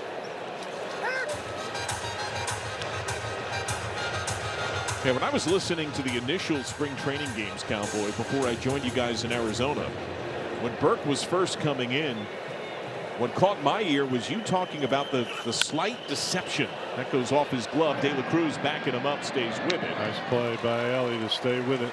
1-6-3. What do you see in Burke? There, as Burke has his leg kick upwards, it looks like he's about to come to the plate. But instead of driving to the plate, there's almost a slight rock back with the shoulders back towards second base. And if you're a hitter, when the knee goes up, you begin to set your hands, begin to load. Well, you load too early, and Burke hasn't thrown the ball yet, so it puts you off balance. And it takes a pitch or two to realize, okay, I need to load now, and then he throws you that changeup. That little rock back there, the timing is just a little different. There's a lull. Instead of the leg kick up and then boom, here I come to the plate, it's leg kick up, rock, and then come to the plate. And if you're unfamiliar with Brock Burke and his mechanics, create a little problem for you. Taylor Walls is flied out, grounded out. You shade some in a inverted fashion of Brady Singer, who has that little hiccup slightly wide that's just so distinct and different. If he's in rhythm, it can catch hitters off guard. Yeah, Brady is so quick as he comes to the plate. You have to make sure that you're ready for that. And when he's spotting the fastball with that run that he gets, especially arm side, you get a lot of hitters swinging at pitches that are outside of the strike zone just because of the quickness and that he's jumping to the plate, and it makes you want to swing. Singer, of course, a Florida Gator, makes his home in Tampa, not too far from here these days. Down and in. And you had a chance to visit with his college athletic director.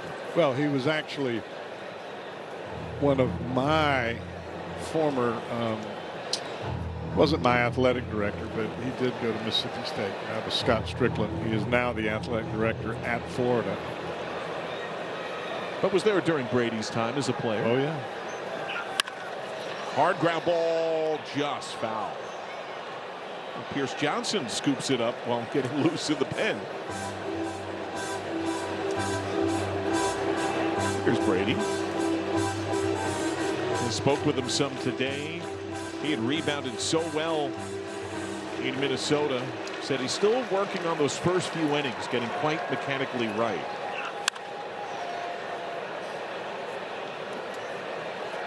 But we certainly saw progress. And oh, yeah, I thought that was probably as good of a job of managing some awkwardness with his breaking ball as I've ever seen him have. But there was no panic. Quick 1-2-3 for this Reds bullpen is sick. Oh.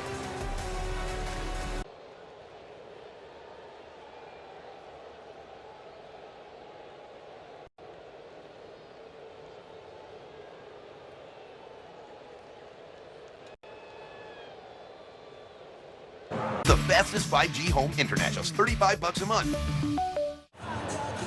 On the latest episode of the Jim Day podcast, Jim sits down with class of 2026 Reds Hall of Fame inductee Reggie Sanders. Catch this episode or any of the earlier ones. Subscribe at reds.com/podcasts or wherever you enjoy your podcasts. Reggie's got a great laugh.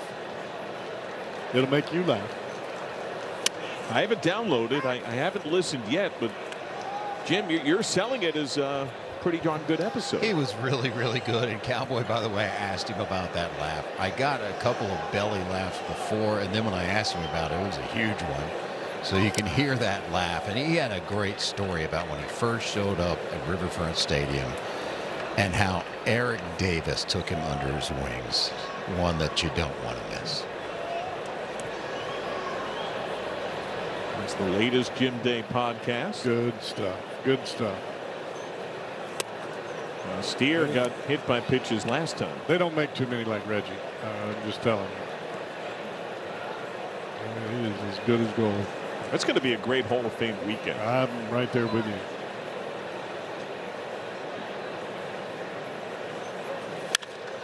Steer shoots this one straight away. Mullins.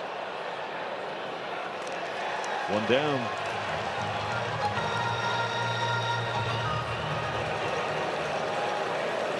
And the plan is that both Reggie and Aaron Harang at some point will visit the TV booth to open the weekend on Friday night.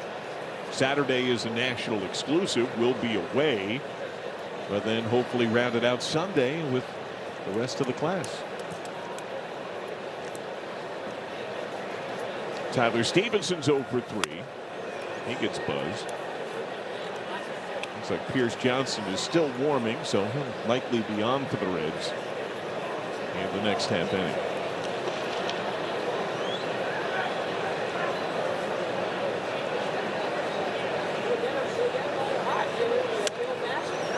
It's early yet, Cowboy, but the Reds bullpen began the game with the lowest bullpen ERA in the majors.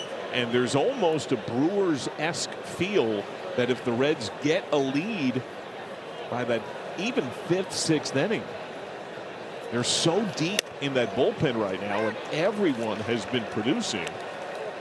They have a vice-like grip on advantages.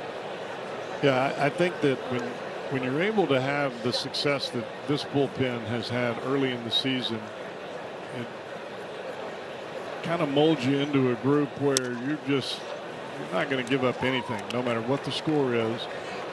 And that resonates right back to the dugout. Hey, we might be down 2. We know all we got to do is get 2 runs. We're right back. We're in it. We're going to win the game because the bullpen's not going to give up anything.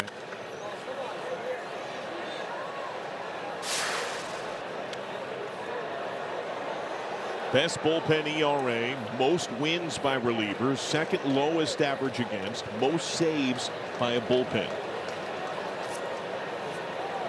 And that goes beyond Pagan. Santillan got one the other day. Ashcraft got the first of his career. And I think that in itself is what really allows you to have belief that this bullpen will continue to do well. Stevenson to right, Fraley. And the reason I say that is when you're able to use different guys in different spots and there's no panic, they continue to just be who they are, whether they're pitching in the 6th inning or whether they're pitching in the 9th, 10th, or the 11th, and you're still getting a quality performance and not an over try or an over acceleration when you get out there of adrenaline. That tells you got a nice soft heartbeat down there and guys are prepared for any spot. Rhys Hines given the luxury of some regular at bats this go round in the bigs. 2-run doubled his last time. Cowboy, this marks his first 3-game hitting streak in the big leagues since he broke in. He had hits in his first 6 games in July of 24. Confidence, feeling like you belong, being able to contribute in a big way. He's done that now on back-to-back afternoons or back-to-back days. Hard ground ball to Walls. Reds go in order.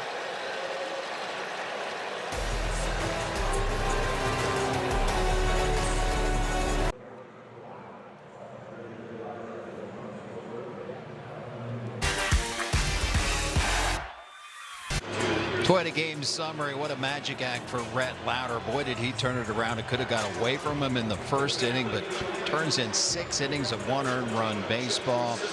And you don't want to face Sal Stewart in Florida. He just keeps on keeping on.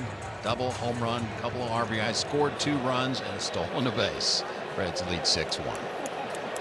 Oh, thank you, Jim. Pierce Johnson now in. The last Ray to reach, Chandler Simpson.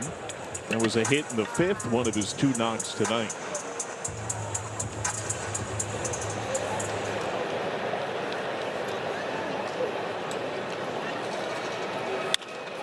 Sent to center. Dane Myers just came on for defense, and he makes that catch.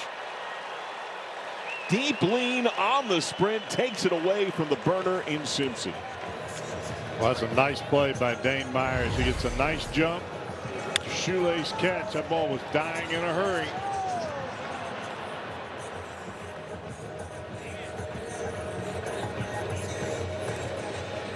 Terry Francona is making a lot of the right moves. Myers in, Friedel to the left. Rays have a right-hander up in their pen. Caminero has singled, grounded out, popped out.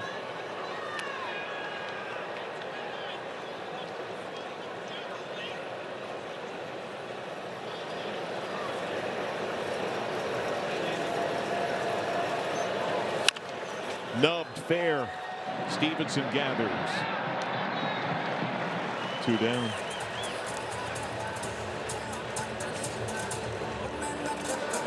Brief word now from Echo. It's time to go yard. Echo, power on and on. Yeah, this is one of those innings that, yes, you have a 5-run lead, but this is the best part of the Rays order, so you're trying to get through that with the minimal amount of damage. It's kind of the last best gasp for the Rays here in this ball game, with the likes of Caminero and Aranda. I don't think Yandy Diaz will see the plate, at least not the way things are going thus far in the end. And that's where, Cowboy, it's a big deal the Reds got that add-on run from Stewart, because if the bullpen is whole and available, Terry Francona likes to use his closer even up 4. That's a steadfast rule pretty much every time.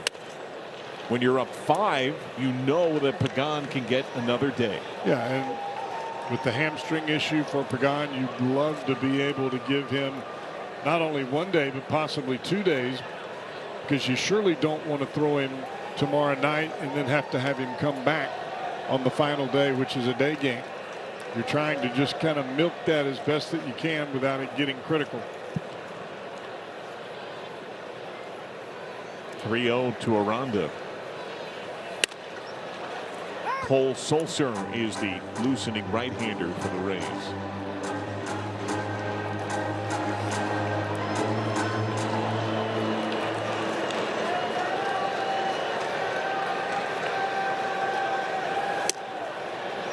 And that's a miss and a walk. Well, I guess Yandy Diaz will come to the plate here. You can always pick off a little bit. But I think the key to the inning is getting the speedster Simpson out, and a great running catch by Dane Myers in center field. You get that rabbit on board, then these sluggers can come up with a chance to do a little damage and pull themselves a bit closer with a couple of at-bats left. Diaz RBI walk in the opening inning. He has since bounced into a double play and straight grounded out to second.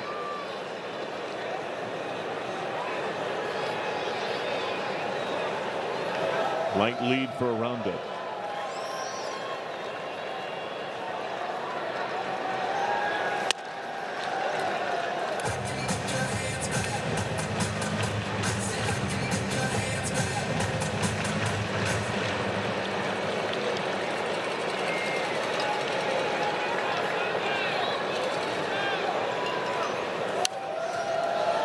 The greatest strength for this Rays offense entering the game, their combination of contact and speed. One of the harder clubs to strike out. They entered leading the American League in average, third best in the majors. That contact has been contained. The speed impact has been minimized.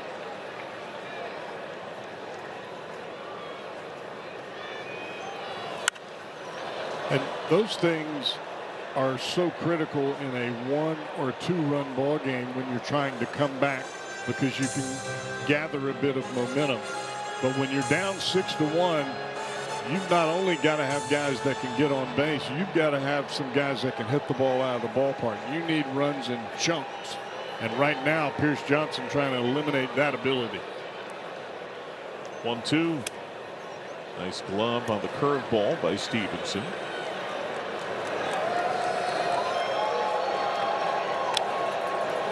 It looked like one occasion where Johnson dropped that arm angle a bit. Struggled with that his first couple of outings, and struggled maybe an overstatement, but it was an area of focus to get on top of the ball more. 3-2.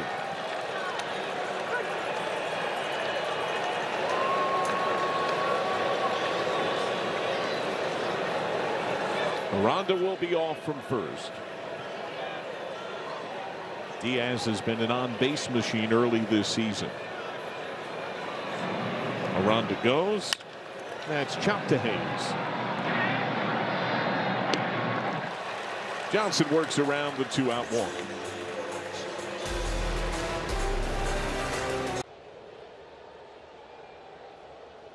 Delicate skin. Huggies, we're in this fight together. Score big on authentic gear at MLBshop.com. From official jerseys and memorabilia to hats and hoodies, we've got the season covered. Visit MLBshop.com/Reds, the official source for Cincinnati Reds gear. 6-1, the Reds comfortably ahead, trying to add on in the ninth. Brian Hayes facing the veteran right-hander Cole Sulser. Sulser in the ball game. Reds have Connor Phillips throwing in their bullpen.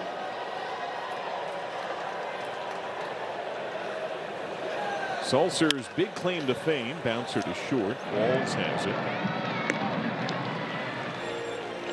He has never hit a man with a pitch in the big leagues. Now 774 batters faced. Only Dylan Lee among actives has faced more men without bruising a single batter. You know what I would say to that, John? Probably should hit one. He's not pitching inside enough. Yeah. Check the ERA here. Oh. 4.38, 16 hits and 12 in the third innings. Fouled away by Friedel. He's been with multiple teams. First broke into the bigs with the Rays in 19. Since then, he's been an Oriole, a Marlin, a Diamondback, a Met, and now back with the Rays the last 3 years. Friedel has doubled and scored.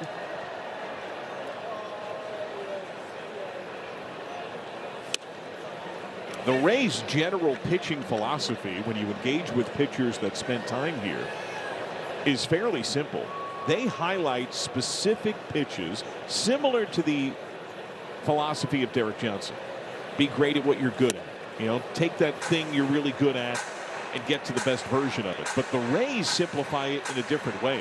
They say whatever your best pitches are, focus on just those and throw it down the middle. Let your action do the work. They want you to just throw it straight down the heart of the plate. And you know what? They've won a lot of games. They haven't been to the playoffs in a few years, but over the last 20 years, they've been very successful. I'm not so sure that works for me, John.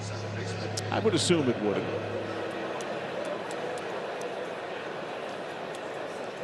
Matt McLean, a blue double, a run scored. He's 1 for 4.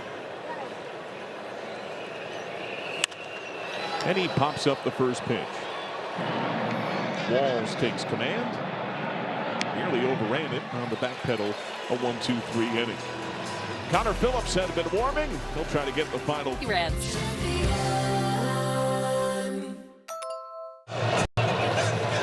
Join the Reds for Budweiser 3-2-1 Tuesdays. At every Tuesday home game, you can enjoy select $3 beers, $2 hot dogs, $1 ice cream cups. Get tickets now, Reds.com/Tuesday. 4th outing in 5 days for Connor Phillips.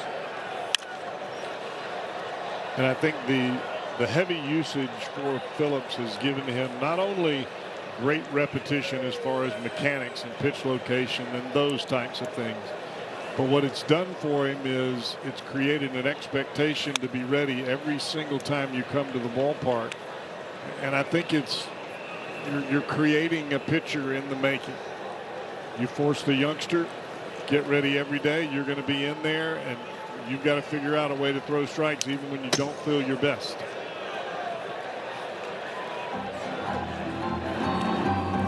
Jake Fraley is doubled. He's 1 for 3.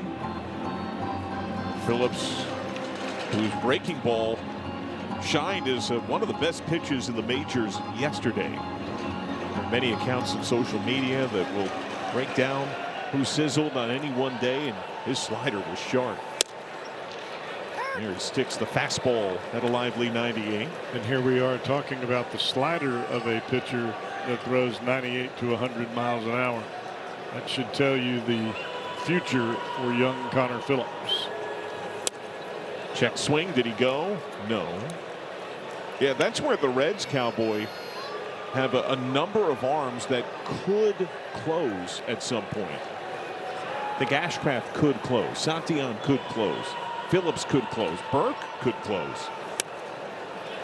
Closing is less of the amount of stuff and physical tools you possess and much more about mental tenacity and mental strength.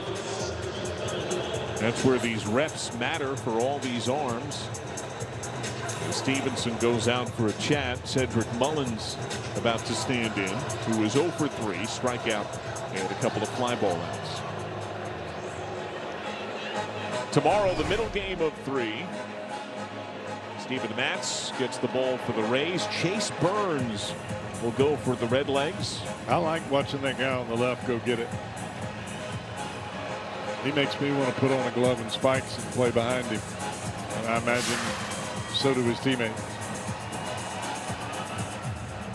There he is chatting right alongside Andrew Abbott. Fraley not held on. Stewart backs up guarding the line. First pitch is sent to left center. Friedel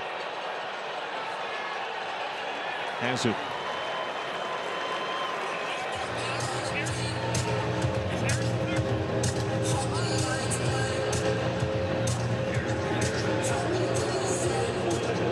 So Nick Fortes 0 for 3, ground out, couple of strikeouts. Rays have been held to 5 hits, 4 singles, and the Fraley double. Fraley again not held on. Stewart drops back. Nice glove by Stevenson, who showed the ball to first.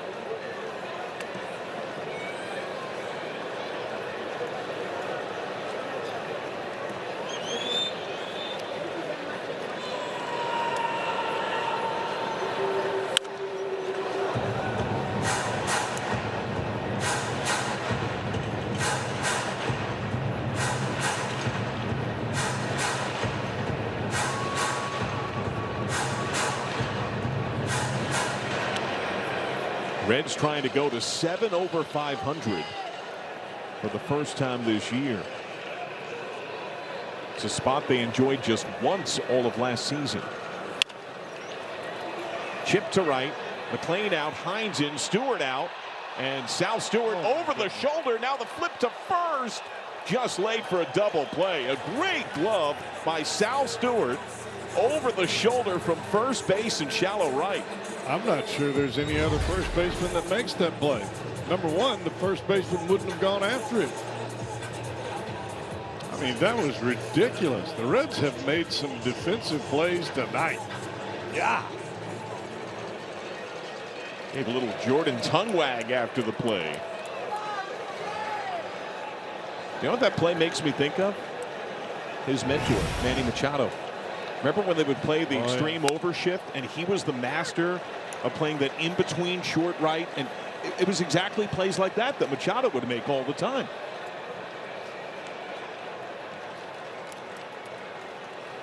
Palacios is 0 for 3. And he lines that to left. Fraley up to second.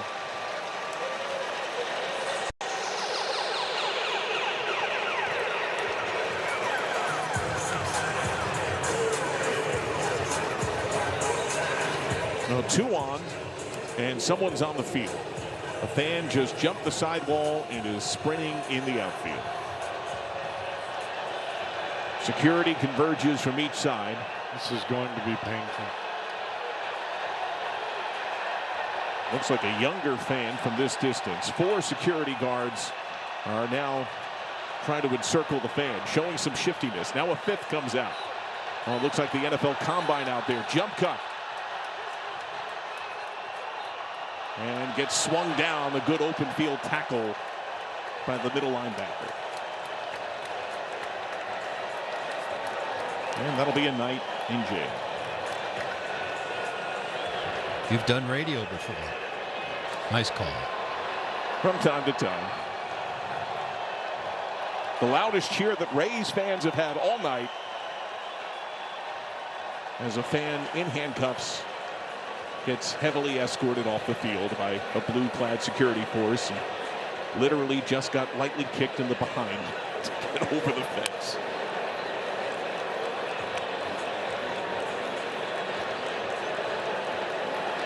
There's a moment of a little fear when someone goes out there because you never know what might happen. Especially because Friedel did not see him and he was running right behind Friedel.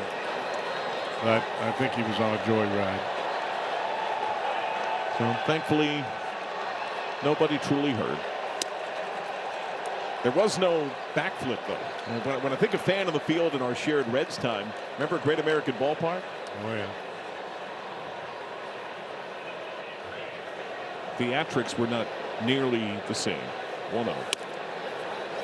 A miss. Walls checked his swing on appeal. Now you mentioned the dynamic nature top of the order. Reds have a 5-run lead, 2 outs, but 2 on, and the speedy Simpson on deck. Then the incredible power of Caminero.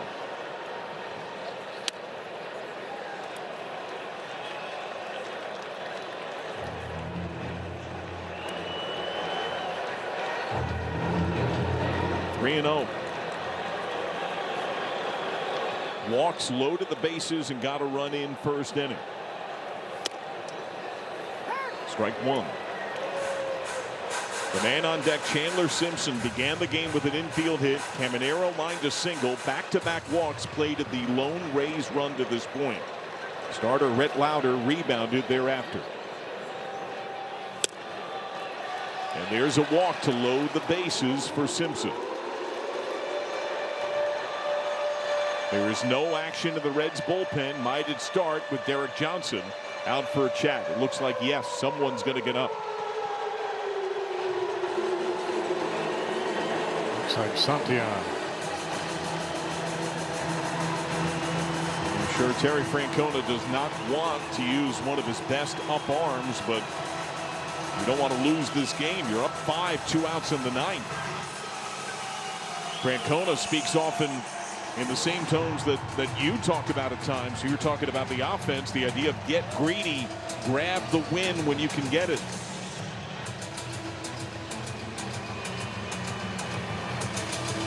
Now Simpson has not homered in the big leagues. He had 1 home run in the minors. It was inside the Parker. His only over the fence home run as a pro came in spring training, and it came after review. It was called in the yard. His only collegiate home run was a grand slam. He has been a singles machine in the big leagues. Strike 1. He's got 2 hits today and a line drive out to center. It was a nice pick by Dane Myers right after he had come on defensively. Rays have a right-hander up. And that is lined and caught by Sal Stewart. He makes a pair of nice plays in the 9th. The Reds win it. They have claimed 4 in a row, 6 of 7, and their road success continues. Cincinnati is 9-2 to start on the road for the first time since the wire-to-wire champs in 1990. Amazing that the Reds put 6 runs on the board, win by 5, and yet the Stars may very well have aligned defensively for the Reds here tonight. And by getting that last out there, Sadian only threw a couple of warm-up pitches, so that helps to preserve one of the Reds' better end-game arms. What a game for Sal Stewart. Yeah, it started in the first inning with that 2-run home run, and made a couple of nice defensive plays over there, and then the double, stole a base and scored all his own. He was his own rally. Eugenio Suarez had a hit and a run scored, but Sal Stewart, one of the stars today, who will be with Jim Day when the post-game program gets underway. The Reds put 2 on the board in the first and don't look back. They win the opener in convincing fashion, 6-1.